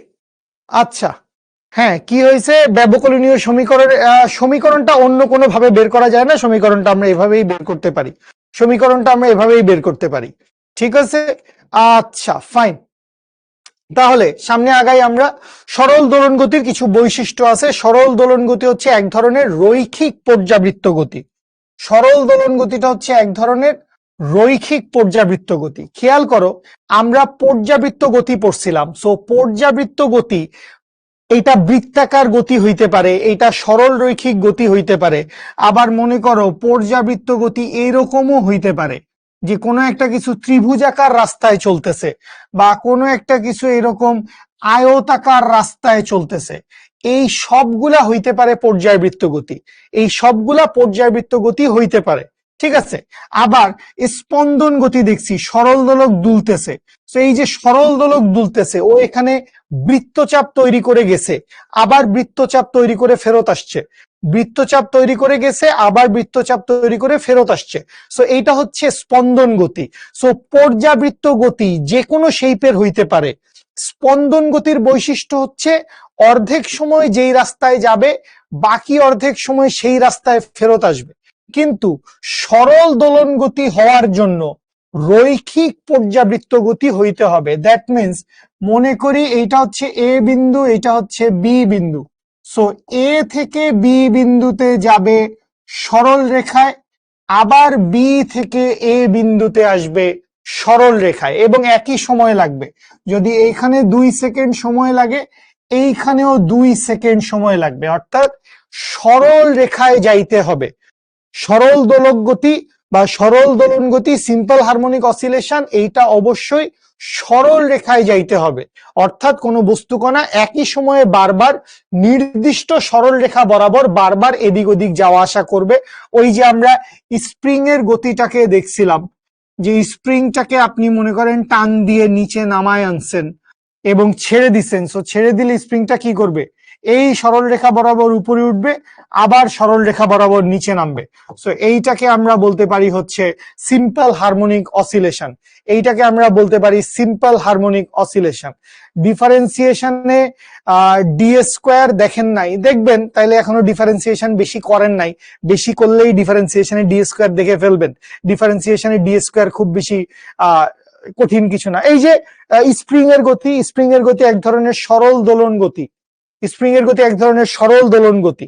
আচ্ছা, দোলন গতি বিশিষ্ট কণার ত্বরণ সর্বদা সাম্যাবস্থান অভিমুখী হয়। কণার সরণ সবসময় সাম্যাবস্থান থেকে পরিমাপ করা হয়। সরণের দিক সর্বদা সাম্যাবস্থান থেকে বাইরের দিকে। সরণের দিক সর্বদা সাম্যাবস্থান থেকে বাইরের দিকে। সরণের দিক কোন দিকে হবে? সরণের দিক সর্বদা সাম্যাবস্থান থেকে বাইরের দিকে। আচ্ছা, কণাটির ত্বরণ সাম্যাবস্থান থেকে সরণের সমানুপাতিক এবং বিপরীতমুখী। সাম্যাবস্থান থেকে সরণের সমানুপাতিক এবং বিপরীতমুখী। সো এই বৈশিষ্ট্যগুলো হচ্ছে সরল দোলন গতির বৈশিষ্ট্য বা সিম্পল হারমোনিক অসিলেশনের বৈশিষ্ট্য। না, পরীক্ষার প্রুফ আসবে না। পরীক্ষার প্রুফের কি কি হইতে পারে আমরা দেখব। পর্যায়বৃত্ত গতি ডিম্বাকারও হইতে পারে। হ্যাঁ, মানে আমরা তো সূর্যের চারপাশে আমরা বেসিক্যালি বৃত্তাকার পথে ঘুরতেছি না। আমরা এটা সহজে চিন্তা করার জন্য ভাবি যে আমরা বৃত্তাকারে ঘুরতেছি। আসলে আমরা ঘুরতেছি হচ্ছে উপবৃত্তাকার পথে। উপবৃত্তাকার পথে। দোল গতি দোলন গতি একই কথা, সরল দোলন গতি, সিম্পল হারমোনিক অসিলেশন, খুব বেশি পার্থক্য নাই। ঠিক আছে। আচ্ছা, সো আমরা এই সূত্রটা বানানোর জন্য এত খাটাখাটনি করছিলাম একটু আগে। D square x by DT square plus omega square X is equals to হচ্ছে 0। সো এইখানে যেই ওমেগাটাকে দেখতে পাইছিলাম, এই ওমেগাটা কি? এই ওমেগাটা হচ্ছে কৌণিক কম্পাঙ্ক। ওমেগাটা হচ্ছে কৌণিক কম্পাঙ্ক। সো এই যে ওমেগাটা আছে, এই ওমেগা সমান আমরা বলতে পারবো হচ্ছে টুয়াইস পাই এফ, অথবা ওমেগা সমান হচ্ছে twice pi divided by T. টিটা কি? টিটা হচ্ছে ওর পর্যায়কাল বা দোলনকাল। টিটা হচ্ছে ওর পর্যায়কাল বা দোলনকাল। আর এফটা কি? এফটা হচ্ছে ওর নরমাল কম্পাঙ্ক। আর টিটা হচ্ছে ওর পর্যায়কাল। সো ওমেগাটা কি? ওমেগাটা হচ্ছে কৌণিক কম্পাঙ্ক। আবার ওমেগাটাকে আমি অন্য একভাবেও বাইর করতে পারি। আমরা কি দেখছিলাম? আমরা দেখছিলাম কে সমান সমান হচ্ছে এম ওমেগা স্কোয়ার, বা এইখান থেকে লিখতে পারবো ওমেগা স্কোয়ার সমান root over K root over এখন আসবে না। ওমেগা সমান হচ্ছে কে বাই এম, বা ওমেগা সমান লিখা যাবে কি? ওমেগা সমান লিখা যাবে root over K divided by M. So ওমেগাটাকে আমরা এইখান থেকেও বাইর করতে পারি, অথবা ওইখান থেকে বাইর করতে পারি। যখন যেই ধরনের ডেটা দেওয়া থাকবে আমরা সেই ডেটা অনুযায়ী বাইর করব। সিম্পল হারমোনিক মোশন মানে সরল ছন্দিত স্পন্দন গতি। সিম্পল হারমোনিক মোশন মানে পর্যায়বৃত্ত গতি কে বলছে? সিম্পল হারমোনিক মোশন মানে সরল ছন্দিত গতি বা সরল ছন্দিত স্পন্দন গতি। স্প্রিং এর গতি সরল ছন্দিত স্পন্দন। এক্স স্কোয়ার এর মান কেমনে বসাবো? x2 এর মান, x2 কোথায় পাইছিস? কোথাও x2 লেখা নাই। এখানে লেখা আছে D square x by DT square plus omega square X. D square x by DT square plus omega square X. ঠিক আছে। এইটা কি শুধু স্প্রিং এর ক্ষেত্রে? আর কোনো এক্সাম্পল? আরো এক্সাম্পল আছে, আমরা দেখবো। আমরা সরল ছন্দিত স্পন্দন নিয়ে অনেক কথাবার্তা বলবো। সো আসেন আস্তে আস্তে দেখি। হ্যাঁ, সমীকরণ মুখস্থ করবেন, নাইলে অঙ্ক করবেন কেমনে? অবশ্যই মুখস্থ করবেন। ব্যবকলনীয় সমীকরণ D square x by DT square plus omega square x equals to হচ্ছে 0। সো এই সূত্রের ব্যবহারে কিরকম ম্যাথ আসতে পারে, ছোট ছোট এক দুইটা ম্যাথ একটু দেখে ফেলি। সো এইরকম একটা ইকুয়েশন মনে করো তোমাকে দেওয়া আছে। সাপোজ তোমাকে কি বলছে? তোমাকে বলছে 4 into D square x by DT square plus 16 into X is equals to হচ্ছে 0। এখন তুমি যে বেসিক সমীকরণ দেখছিলা, সেই সমীকরণটা কি ছিল? D square x by DT square plus omega square x equals to হচ্ছে 0। এখন এই সমীকরণে দেখো D square x by DT square এইটার সাথে সহগ হিসেবে কি ছিল? D square x by DT square এইটার সাথে সহগ হিসেবে কি ছিল? এইটার সাথে সহগ হিসেবে ছিল 1। এটার সাথে সহগ হিসেবে কি ছিল? এটার সাথে সহগ হিসেবে ছিল হচ্ছে 1। সো তোমাকে আলটিমেটলি কি করতে হবে, এইটার সহগটারে 1 বানাইতে হবে। তাইলে আপনি কি করবেন? সহজ কথা, আপনি এটাকে দেন 4 দিয়ে ভাগ করে। সো 4 দিয়ে যদি আপনি ভাগ করে দেন তাহলে আপনি লিখতে পারবেন D square x by DT square plus 4 of X is equals to হচ্ছে 0। D square x by DT square plus 4 X equals to হচ্ছে 0। এবার এই যে ইকুয়েশনটা পাইছেন, এই ইকুয়েশনটার সাথে মেইন ইকুয়েশনের তুলনা করেন। সো এই ইকুয়েশনের সাথে মেইন ইকুয়েশনের যদি আমরা তুলনা করি, তাহলে তুলনা করলে এক্স এর সহগটা কত? এক্স এর সহগটা ওমেগা স্কোয়ার না? এক্স এর যেই সহগটা থাকবে সেইটা হবে হচ্ছে ওমেগা স্কোয়ার। তাহলে এক্স এর সহগ হবে ওমেগা স্কোয়ার, তার মানে 4। তার মানে আমরা লিখতে পারবো ওমেগা স্কোয়ার ইকুয়ালস টু হচ্ছে 4, বা এইখান থেকে লিখতে পারবো ওমেগা ইকুয়ালস টু হচ্ছে √4, দ্যাট মিনস হচ্ছে 2। কৌণিক কম্পাঙ্কের একক কৌণিক বেগের এককের সমান, সেইটা আসবে 2 রেডিয়ান পার সেকেন্ড। দেয়ারফর ওমেগার ভ্যালু কত? ওমেগার ভ্যালু হচ্ছে 2 রেডিয়ান পার সেকেন্ড। অ্যান্সার মিলাইলাম আমরা। এমসিকিউতে আসতে পারে। মিমি, শ্রাবন্তী, সাদিদা। এই সাদিদা তাজনুর, কেমন আছিস? আসসালামু আলাইকুম ভাই। হঠাৎ আজকে এই ফ্লোরে? ঠিক আছে। সরল ছন্দিত স্পন্দন গতিকে অবশ্যই পর্যাবৃত্ত গতি বলা যায়। সরল ছন্দিত স্পন্দন গতি অবশ্যই পর্যাবৃত্ত গতি। ঠিক আছে, ওকে ফাইন। আচ্ছা, আরেকটা ছোট্ট অঙ্ক দেখি। D square x by DT square plus twice X, এই সমীকরণটি সরল ছন্দিত গতির সমীকরণ হয়, তাহলে ইহার পর্যায়কাল কত হবে? কি বাইর করতে বলছে আমাদেরকে? পর্যায়কাল বাইর করতে বলছে। তাইলে আমাদের মূল সমীকরণ কি?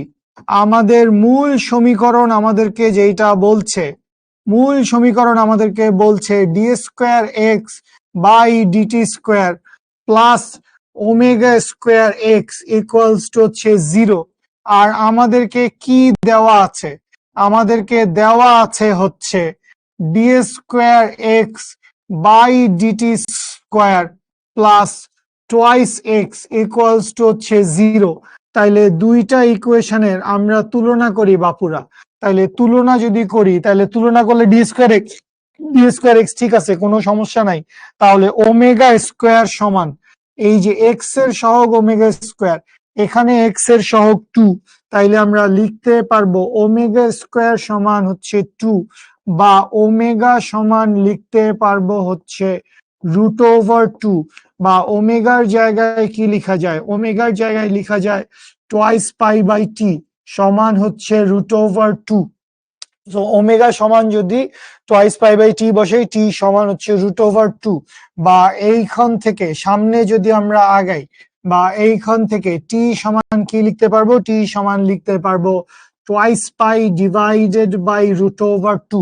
সো √2, উপরে একটা √2 থাকবে, তাহলে বা এইখান থেকে টি সমান হচ্ছে √2 ইন্টু পাই।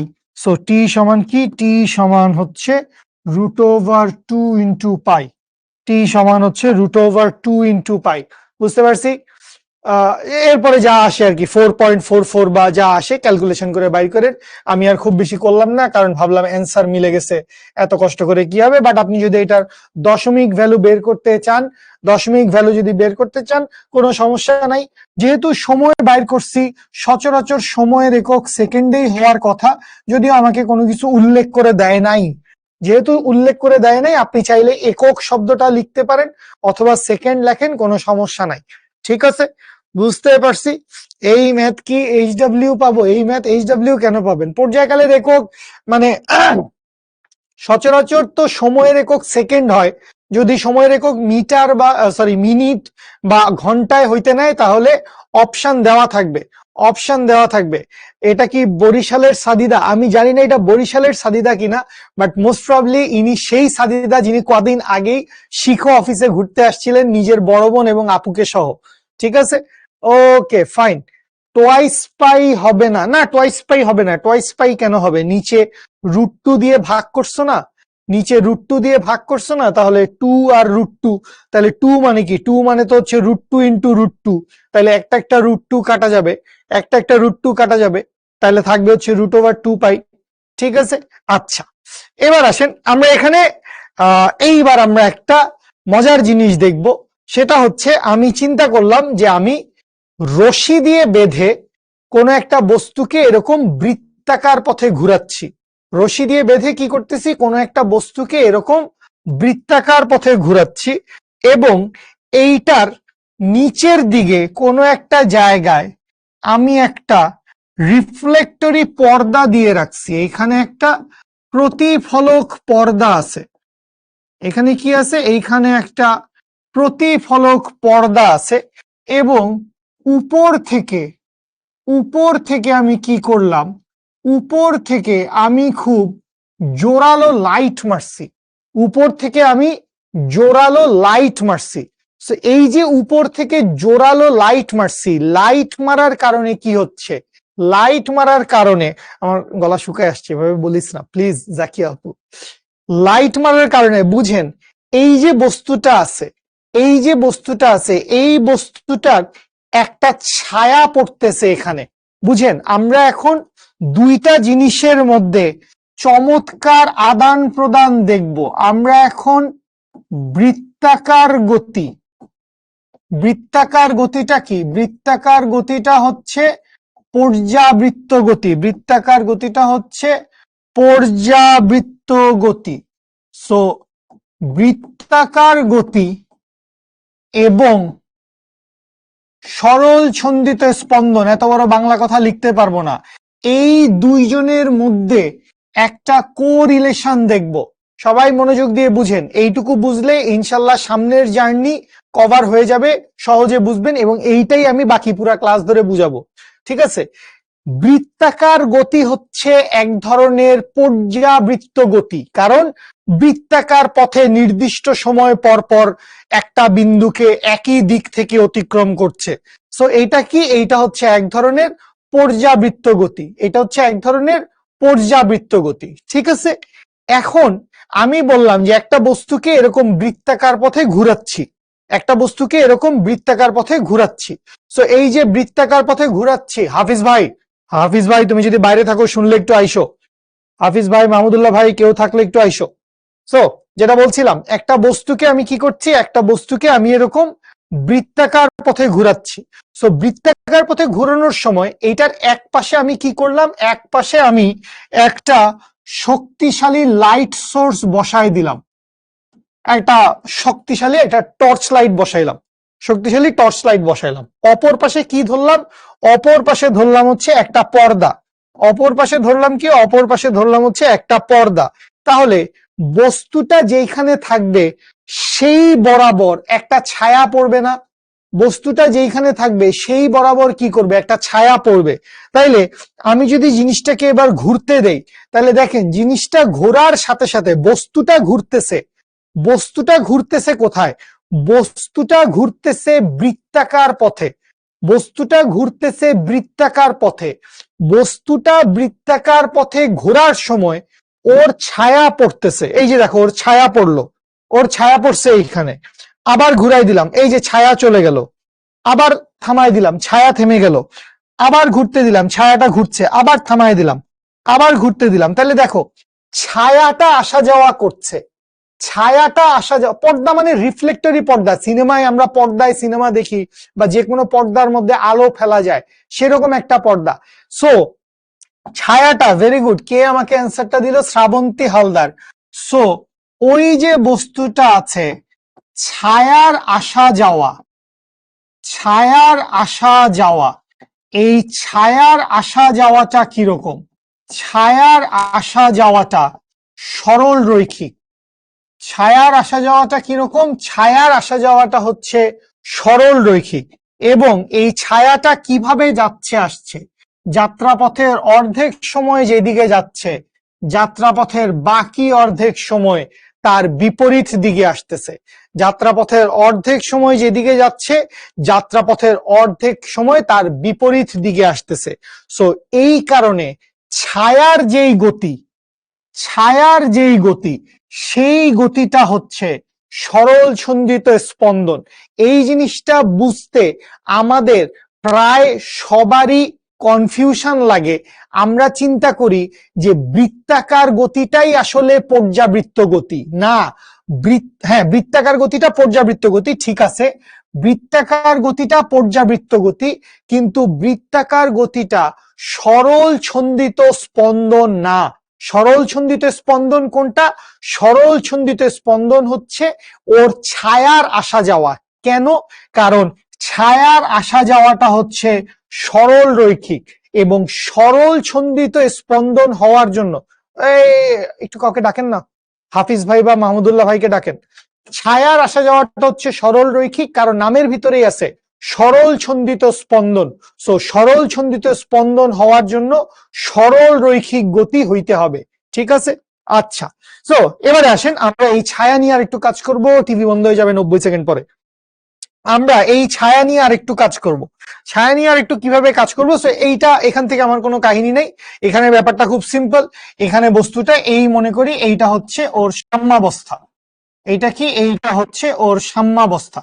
সাম্যাবস্থা মানে ও দোলাদুলি ছাড়া কম্পন শুরু হওয়ার আগে যেই জায়গায় ও স্থির অবস্থায় থাকে সেইটাকে আমরা বলি হচ্ছে ওর সাম্যাবস্থা।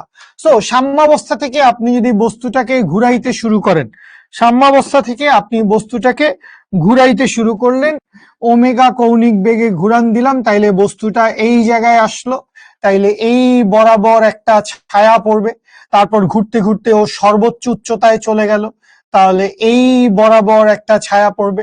আবার ঘুরতে ঘুরতে সে নিচে নামলো, এই বরাবর একটা ছায়া পড়বে। ঘুরতে ঘুরতে আরো নিচে চলে আসলো, এই বরাবর একটা ছায়া পড়বে। সো এই জায়গায় ছায়ার আসা যাওয়াটা কি? ছায়ার আসা যাওয়াটা হচ্ছে সরল রৈখিক। সো এই ছায়ার আসা যাওয়াটাকে আমরা বলতে পারি সিম্পল হারমোনিক অসিলেশন। ছায়ার আসা যাওয়াটাকে কি বলতে পারি? ছায়ার আসা যাওয়াটাকে বলতে পারি সিম্পল হারমোনিক অসিলেশন। পর্যাবৃত্ত গতি তো হবেই। তুমি তাহলে প্রথম স্লাইড মনোযোগ দিয়ে দেখো নাই সঙ্গীতা আপু? সকল পর্যাবৃত্ত গতি স্পন্দন গতি, আবার সকল স্পন্দন গতি পর্যাবৃত্ত গতি। তার মানে সরল ছন্দিত স্পন্দন এইটা একটা পর্যাবৃত্ত গতি, সরল ছন্দিত স্পন্দন এইটা একটা স্পন্দন গতি, কোনো সমস্যা নাই। কিন্তু সকল স্পন্দন গতি সরল ছন্দিত স্পন্দন না, সকল পর্যাবৃত্ত গতি স্পন্দন গতি না, ঠিক আছে? আচ্ছা, আসেন কোশ্চেন কোত্থেকে আসবে, কিভাবে আসবে, আমরা এটা নিয়ে কথাবার্তা বলবো। বাট এইখানে আমি একটা ছোট্ট রাশিমালার সাথে আপনাকে পরিচয় করাই দিতে চাই, যেইটার নাম হচ্ছে বিস্তার, যেইটাকে আমরা ইংরেজিতে বলি হচ্ছে অ্যাম্প্লিটিউড বা অ্যাম্প্লিটিউড, যেইটাই বলেন না কেন। এই রাশিটার সাথে কি আমরা পরিচিত? বিস্তার বলে একটা টার্ম আছে। সো বিস্তার মানে কি? বিস্তার মানে হচ্ছে সাম্যাবস্থান থেকে সর্বোচ্চ সরণ, সাম্যাবস্থান থেকে বস্তু কণার সর্বোচ্চ সরণ, সাম্যাবস্থান থেকে বস্তু কণার সর্বোচ্চ সরণকে আমরা কি বলি? সাম্যাবস্থান থেকে বস্তু কণার সর্বোচ্চ সরণকে আমরা বলি হচ্ছে বিস্তার। বিস্তারকে আগে কি দিয়ে লিখছেন আমি জানি না, বাট সাম্যাবস্থান থেকে বিস্তারকে আমরা এ দিয়ে লিখি, বিস্তারকে অ্যাম্প্লিটিউড তো, সো এই জন্য আমরা বিস্তারকে লেখার জন্য এ দিয়ে বুঝাই। সো এই জায়গায় বিস্তারটা দেখো, এখানে সাম্যাবস্থা কোনটা? এই লাইনটা হচ্ছে সাম্যাবস্থা, ইকুইলিব্রিয়াম। তাইলে সাম্যাবস্থান থেকে সর্বোচ্চ সরণ, এই হচ্ছে সর্বোচ্চ সরণ, এই হচ্ছে বিস্তার, বুঝেন?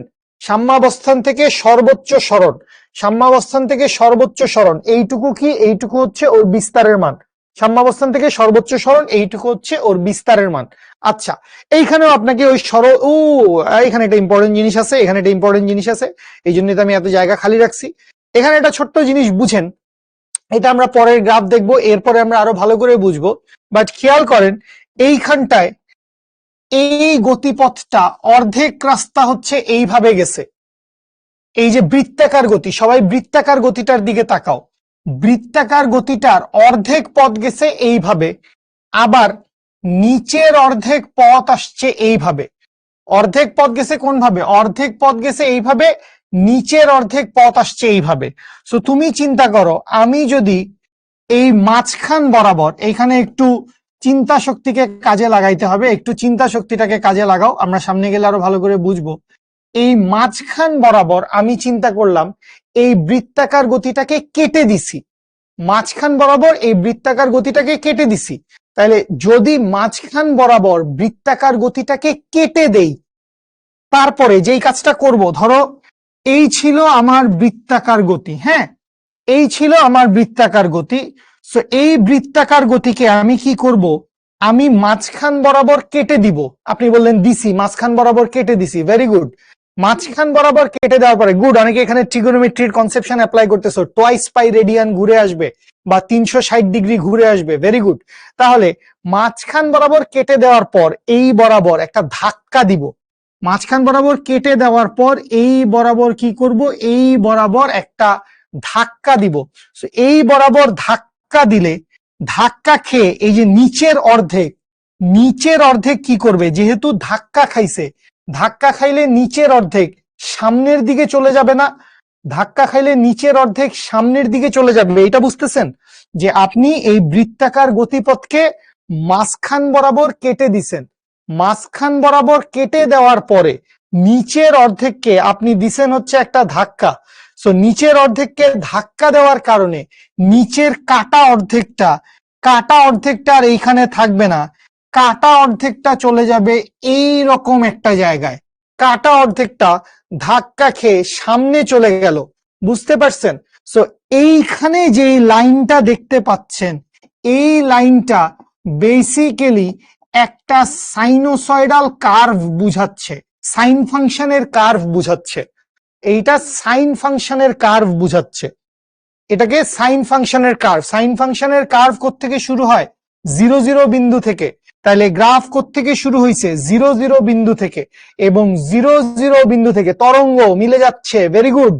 সো এই 0 0 বিন্দু থেকে ধাক্কা খেয়েও সামনে চলে গেছে। ধাক্কা দিব আমরা কাজ করার জন্য, সুবিধার জন্য, জিনিসটাকে সাইন কার্ভ বানানোর জন্য, ঠিক আছে?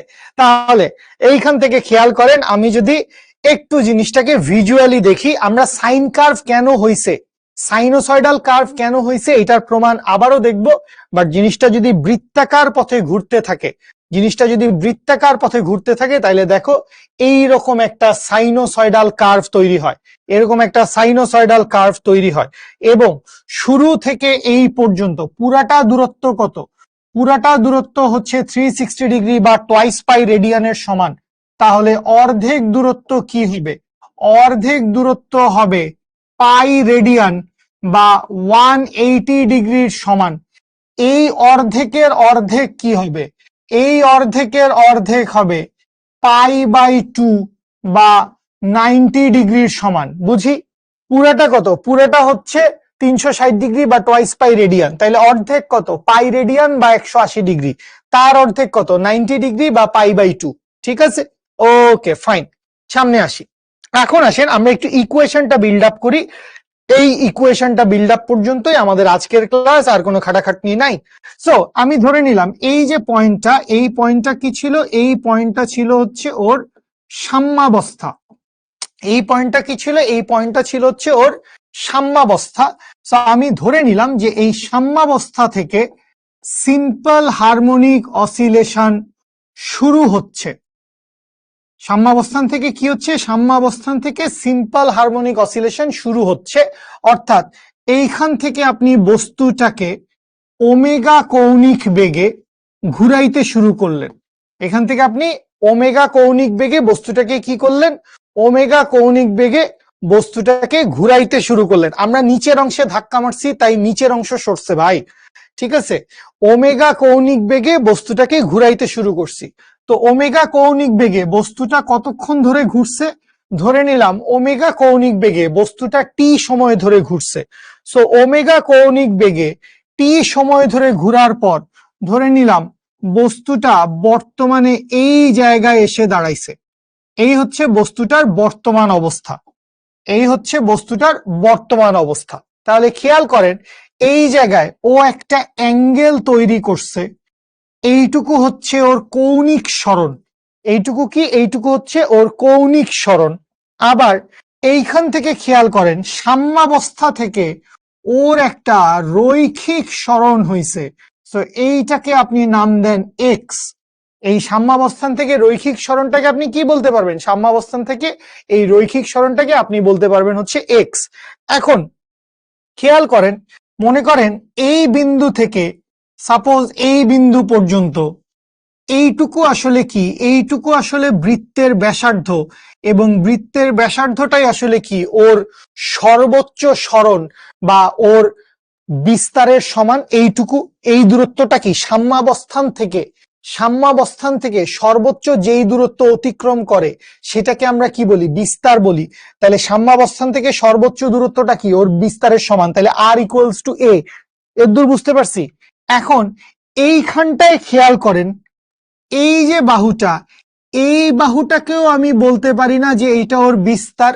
এই যে হলুদ রঙের লাইনটা, এই লাইনটাও তো ওর ব্যাসার্ধের সমান। এই হলুদ রঙের লাইনটা, এইটাও তো ওর ব্যাসার্ধের সমান, তাই না? তো এই হলুদ রঙের লাইনটাও হচ্ছে কি? হলুদ রঙের লাইনটাও হচ্ছে ওর ব্যাসার্ধ বা আর বা এ। বুঝতে পারছি? আচ্ছা, এখন আসেন আমরা রৈখিক সরণের জন্য আমরা এই রকম একটা সূত্র দেখে খুবই অভ্যস্ত, যে রৈখিক সরণ এস ইকুয়ালস টু হচ্ছে ভিটি। রৈখিক সরণ এস ইকুয়ালস টু কি? রৈখিক সরণ এস ইকুয়ালস টু হচ্ছে ভিটি। সো রৈখিক সরণ এস ইকুয়ালস টু যদি ভিটি হয়, তাহলে কৌণিক সরণ theta equals to omega t লেখা যায় না? রৈখিক সরণ এস ইকুয়ালস টু যদি ভিটি হয়, রৈখিক সরণ এস ইকুয়ালস টু যদি ভিটি হয়, তাহলে কৌণিক সরণ থিটা ইকুয়ালস টু ওমেগা কৌণিক বেগে টি সময় ধরে ঘুরাইছি, তাহলে theta equals to omega into T লেখা যায়। বুঝতে পারছি? আচ্ছা, এবার আসেন, এইখান থেকে আপনি মনে করলেন এইটা হচ্ছে ও বিন্দু, এইটাকে ধরলেন এ বিন্দু, এইটাকে ধরলেন বি বিন্দু। তাহলে triangle of O A B থেকে, triangle of O A B থেকে আপনি সাইন থিটার সূত্র লিখেন, তাইলে সাইন থিটা সমান কি লিখা যাবে? সাইন থিটা সমান লিখা যাবে লম্ব বাই অতিভুজ। সাইন থিটা সমান লিখা যাবে লম্ব বাই অতিভুজ। তাহলে লম্বর জায়গায় লিখেন এক্স ডিভাইডেড বাই অতিভুজের জায়গায় কি আসবে? এ আসবে। তাহলে বা এইখান থেকে কি লিখতে পারবেন? এইখান থেকে লিখতে পারবেন এক্স ইকুয়ালস টু হচ্ছে এ সাইন থিটা, বা এইখান থেকে বলতে পারবেন এক্স ইকুয়ালস টু হচ্ছে A sine omega T. X equals to হচ্ছে এ সাইন ওমেগা টি। বুঝি? সো এইখান থেকে দেখেন, আমরা ওই যে ব্যবকলনীয় সমীকরণটা দেখছিলাম, ব্যবকলনীয় সমীকরণের একটা সমাধান পাইছি, যে X equals to A sine omega T. এই X equals to A sine omega T কখন হবে? দেখো লিখা আছে, সাম্যাবস্থা থেকে সিম্পল হারমোনিক মোশন শুরু হয়। কখন? যখন যখন সাম্যাবস্থা থেকে সিম্পল হারমোনিক অসিলেশন শুরু হয়। সাম্যাবস্থা থেকে কি হয়? সাম্যাবস্থা থেকে সিম্পল হারমোনিক অসিলেশন শুরু হয়। বিস্তারটা ব্যাস হবে না? না, ব্যাস হবে না তো, ব্যাসার্ধ হবে। সাম্যাবস্থা কোনটা? এই যে হরাইজন্টাল লাইনটা বাবু, এই হরাইজন্টাল লাইনটা হচ্ছে ওর সাম্যাবস্থা। তাইলে সাম্যাবস্থান থেকে সর্বোচ্চ দূরত্ব, সাম্যাবস্থান থেকে সর্বোচ্চ দূরত্ব, আরে সাম্যাবস্থান থেকে সর্বোচ্চ দূরত্ব, তাহলে এইটুকু হচ্ছে ওর বিস্তার, সর্বোচ্চ দূরত্ব। তাহলে এইটা হবে আর সমান এ। বুঝতে পারি? রৈখিক সরণ এক্সটা বুঝি নাই। রৈখিক সরণ সাম্যাবস্থান থেকে যতটুকু দূরত্বে আছে, আগে কোথায় ছিল? আগে ছিল সাম্যাবস্থায়। এখন সে কোথায় আছে? এখন সে আছে বি বিন্দুতে।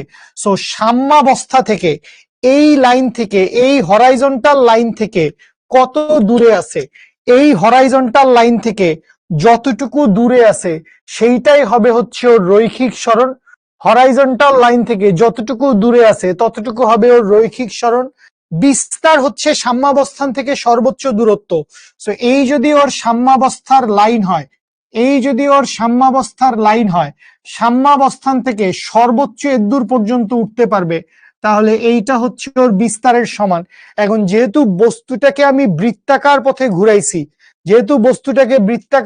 ঘুরাইছি, তাইলে বিস্তারটা বেসিক্যালি তার ব্যাসার্ধের সমান।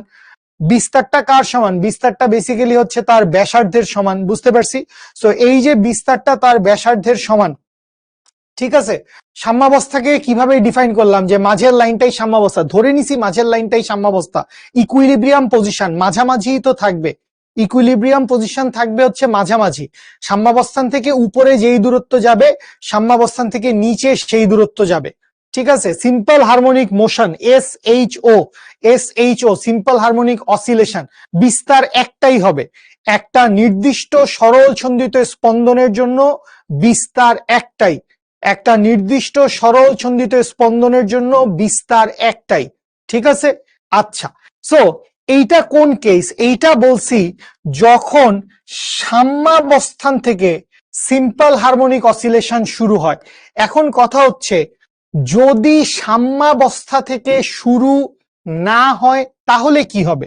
তাহলে ধরে নিলাম এইটা হচ্ছে ওর সাম্যাবস্থা, এইটা কি? এইটা হচ্ছে ওর সাম্যাবস্থা।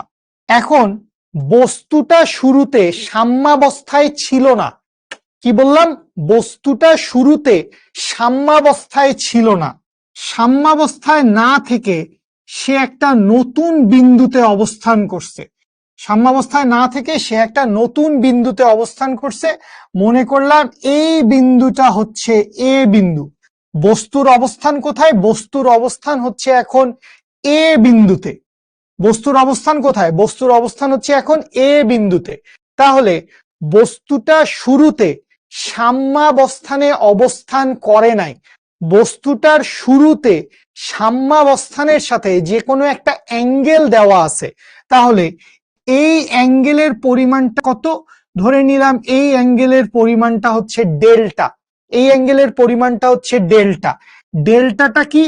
ডেল্টাটা হচ্ছে শুরুর আগে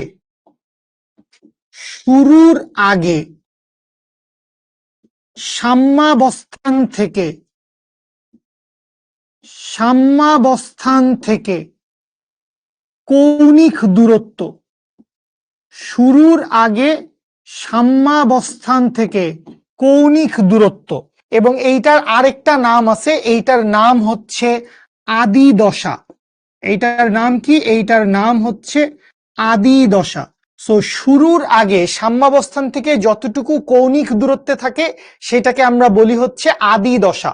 শুরুর আগে সাম্যাবস্থান থেকে যতটা অ্যাঙ্গেল দূরে আছে, শুরুর আগে সাম্যাবস্থান থেকে যতটা অ্যাঙ্গেল দূরে আছে সেইটাকে আমরা বলি হচ্ছে তার আদি দশা। আচ্ছা, এবার এই বিন্দু থেকে বস্তুটাকে ঘুরাইতে শুরু করলাম। তাহলে ওমেগা কৌণিক বেগে ওকে টি সময় ধরে ঘুরাইলাম।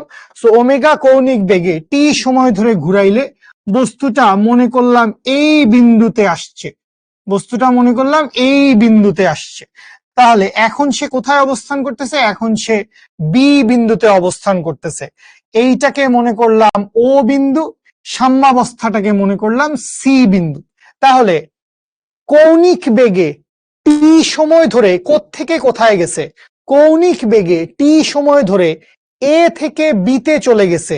তাহলে এ থেকে বি এর মধ্যে যেই কৌণিক সরণটা হয়েছে সেইটার মান আসবে ওমেগা ইন্টু টি। এটা বুঝি? এ থেকে বি তে গেছে, তাইলে এ থেকে বি তে যাওয়ার জন্য যদ্দূর কৌণিক সরণ হয়েছে সেইটার মান হবে ওমেগা ইন্টু টি। আশা করি বুঝতে পারছেন।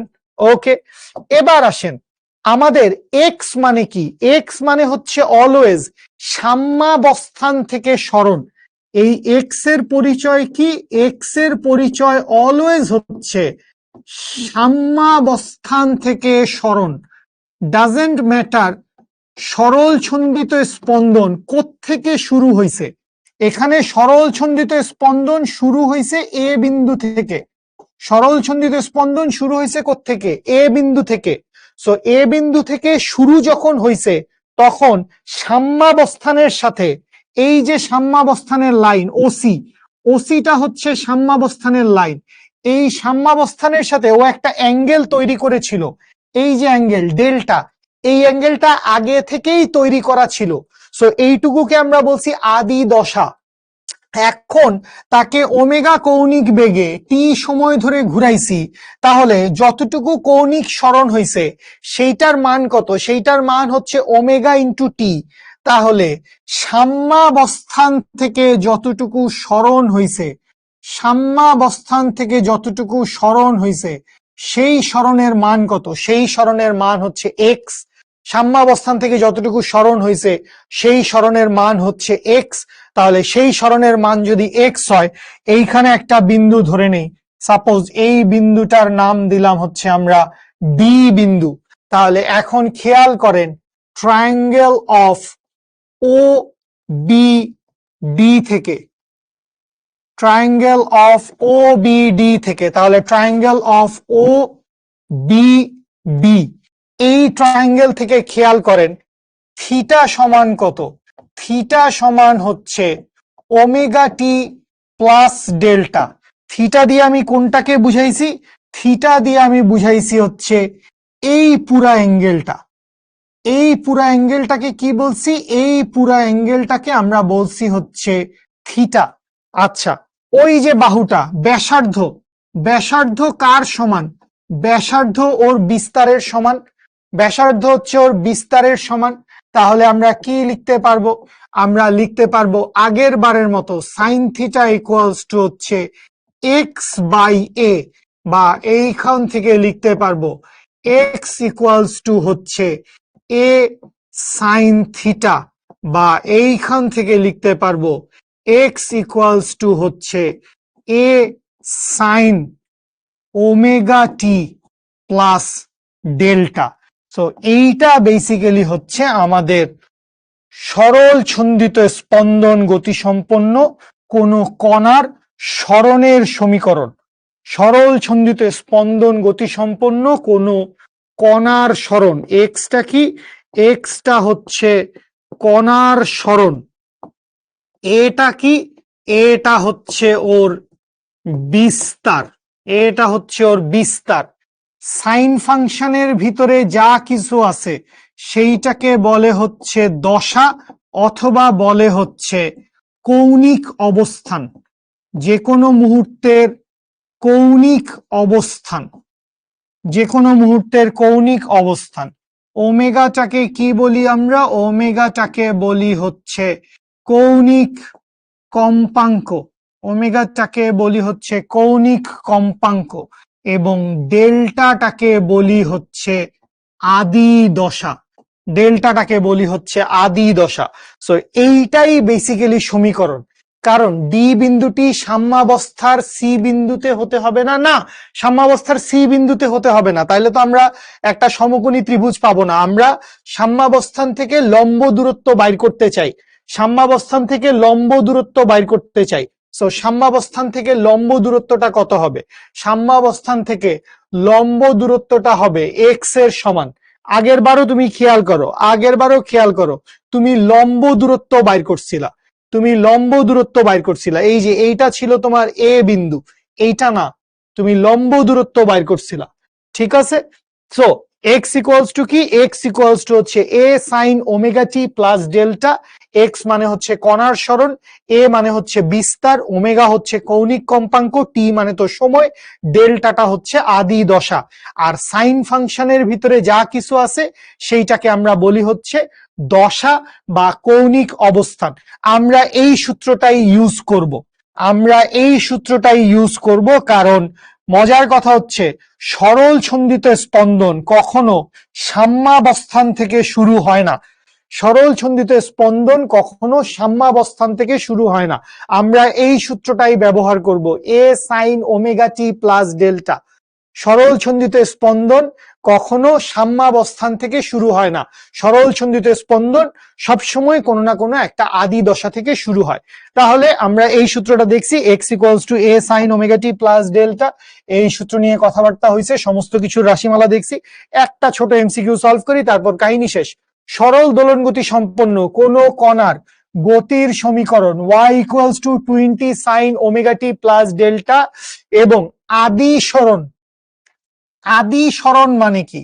আদি সরণ মানে হচ্ছে যখন টি এর মান 0, যখন টি ইকুয়ালস টু 0 তখন x ইকুয়ালস টু 5 সেন্টিমিটার। আদি সরণের বিষয়টা এটা। আদি সরণটা হচ্ছে, আদি সরণ হইল যখন টি এর মান 0 তখন x এর মান কত? x এর মান হচ্ছে 5 সেন্টিমিটার। তাহলে পর্যায়কাল কত দিয়ে দেওয়া আছে? পর্যায়কাল দেওয়া আছে 20 সেকেন্ড। কি বাইর করতে বলছে? কণাটির আদি দশা কত। তার মানে এই যে ডেল্টা আছে, ডেল্টা, এই ডেল্টার মান কত এইটা আমাদেরকে বের করতে বলছে। তাইলে আমরা কি করতে পারবো? এখানে y দিয়ে দিছে, তাহলে এটা x হবে না, এইখানে আমরা লিখব হচ্ছে y। দেয়ারফর আমরা কি লিখতে পারি? আমরা লিখতে পারি y ইকুয়াল টু হচ্ছে 20 sin omega t plus delta.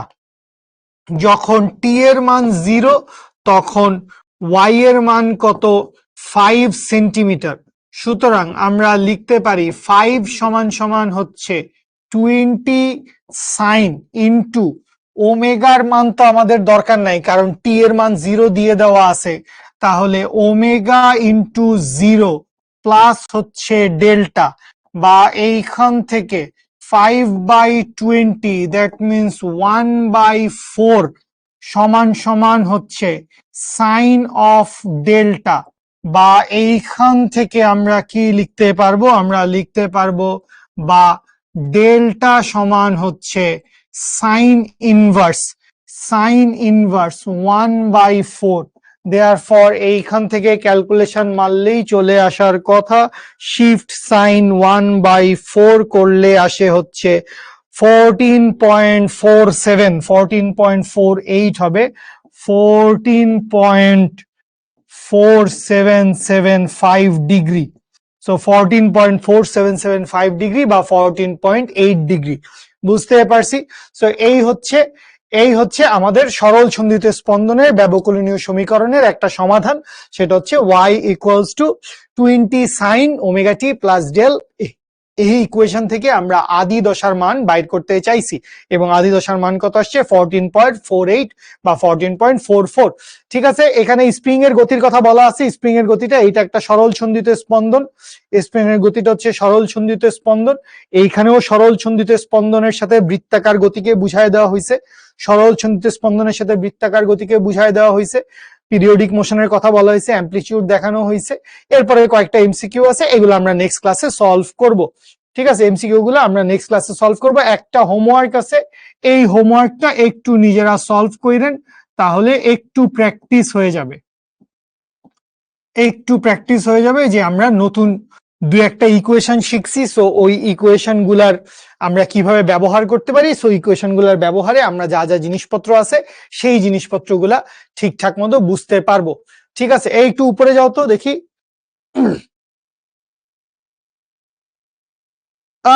Cause omega t plus ডেল্টার কোনো সূত্র আমরা ব্যবহার করি না, আমরা শুধুমাত্র সাইন ওমেগা টি প্লাস ডেল্টাই ব্যবহার করি।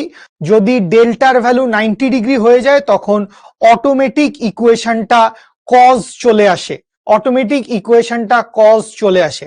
বই পড়বেন, বই যতটুকু পড়ার, পর্যাবৃত্ত গতি, স্পন্দন গতি, সরল ছন্দিত স্পন্দন, সরল ছন্দিত স্পন্দনের বৈশিষ্ট্য, এই সমস্ত রাশিমালা, তারপরে পর্যায়কাল, কৌণিক বেগ, আদি দশা, দশা, এই সমস্ত জিনিসপত্র যা আছে এই সমস্ত টপিক নিয়ে পড়ালেখা করবেন। থ্যাংক ইউ সাফায়েত ভাই, জিয়ন, ওকে, সমস্যা নাই। সাম্যাবস্থান থেকে লম্ব দূরত্ব, মানে সাম্যাবস্থান তো এইটাই, তাই না? ধরো এই, সো সাম্যাবস্থান কোনটা? এই হচ্ছে সাম্যাবস্থান। এখন বস্তুটা মনে করেন এই জায়গায় অবস্থান করতেছে, তাহলে সাম্যাবস্থান থেকে সরণ, এই হচ্ছে সাম্যাবস্থান থেকে সরণ, কারণ সাম্যাবস্থান আলটিমেটলি হচ্ছে এই লাইনটা, এই লাইনটা হচ্ছে সাম্যাবস্থান। সো সরণটা হচ্ছে এই যে সরণ, এইটা, এই হচ্ছে সাম্যাবস্থান থেকে কণার সরণ। সাম্যাবস্থান থেকে কদ্দূর উঠে গেছে, সাম্যাবস্থান থেকে কদ্দূর উঠে গেছে। কৌণিক বেগ মানে ওমেগা, কৌণিক বেগ মানে ওমেগা, কৌণিক বেগ মানে omega.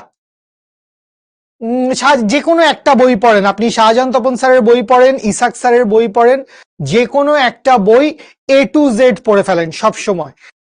Tariful Islam, R equals to এ সবসময় না, আমরা এখানে বুঝার সুবিধার্থে আমরা দেখলাম যে যদি বস্তুটা বৃত্তাকার পথে ঘুরে, যদি বস্তুটা বৃত্তাকার পথে ঘুরে তাইলে আর সমান এ হবে, যদি বস্তু বৃত্তাকার পথে ঘুরে তাইলে আর সমান এ হবে। আদি দশা মানে এক্স না, আদি দশা মানে ডেল, আদি দশা মানে ডেল, আদি দশা মাত্রই না আমরা আদি দশা বের করলাম, আদি দশা মানে ডেল, আদি দশা এক্স কেন হবে, আদি দশা মানে হচ্ছে ডেল। ওমেগাকে কৌণিক কম্পাঙ্ক বলি আমরা, ওমেগাকে কৌণিক বেগও বলি, ঠিক আছে, ওমেগা দিয়ে কৌণিক বেগও বলি, ওমেগা দিয়ে কৌণিক কম্পাঙ্কও বুঝাই, এবং দুইটারই একক সেম, রেডিয়ান পার সেকেন্ড, দুইটারই একক সেম, কৌণিক বেগের এককও রেডিয়ান পার সেকেন্ড, কৌণিক কম্পাঙ্কের এককও রেডিয়ান পার সেকেন্ড, বাট দুইটা জিনিস সেম না, দুইটা জিনিস সেম না, দুইটার মধ্যে পার্থক্য আছে। এখানে টি এর মান 0 হবে না, এখানে কি বলা আছে, আদি সরণ বলা আছে, দেখো তোমাকে বলা আছে আদি সরণ। সো তুমি যদি আদি সরণ নিয়ে কাজ করো, তাহলে আদি সরণ নিয়ে কাজ করতে গেলে টি এর মান 0 হবে, হ্যাঁ অবশ্যই। আদি সরণ নিয়ে কাজ করতে গেলে তখন অবশ্যই টি এর মান 0 হবে, আদি সরণ নিয়ে কাজ করতে গেলে টি এর মান 0 হবে। মেডিকেলের জন্য ইসাক স্যারের বই পড়া লাগে, এইটা তো আসলে অন্তর ভাইয়া বা আমাদের তৌহিদ শাওন ভাইয়া বা রনি স্যার এনারা ভালো বলতে পারবেন, ঠিক আছে। মেডিকেলে তো আমার অত বেশি দক্ষতা নাই, বাট এইচএসসির জন্য আপনি শাহজাহান তপন স্যারের বই, ইসাক স্যারের বই বা গিয়াসউদ্দিন স্যারের বই যে কোনো একটা A to Z ভালো করে পড়লেই এনাফ, ঠিক আছে। ওকে, রেডিয়ান, না না রেডিয়ান পার সেকেন্ড হবে, হার্টজ মানেই তো হচ্ছে বেসিক্যালি কি টোয়াইস পাই এফ না, টোয়াইস পাই এফ, তো এইটুকুর জন্য কি, এইটুকুর জন্য হচ্ছে রেডিয়ান, আর ফ্রিকোয়েন্সির জন্য কি, ফ্রিকোয়েন্সির জন্য হার্টজ, হার্টজ মানে কি সেকেন্ড ইনভার্স 1, তাহলে radian second inverse 1, radian per second, ঠিক আছে। Okay, thank you Kazi Zarin আপু, আসসালামু আলাইকুম, thank you, it's me Zion Lamia. Okay Zion Lamia, জানলাম, ভাল লাগলো। Okay, thank you so much, আসসালামু আলাইকুম, শেষ করছি আজকের মতো, ইনশাল্লাহ নেক্সট ক্লাসে দেখা হবে, আল্লাহ হাফেজ।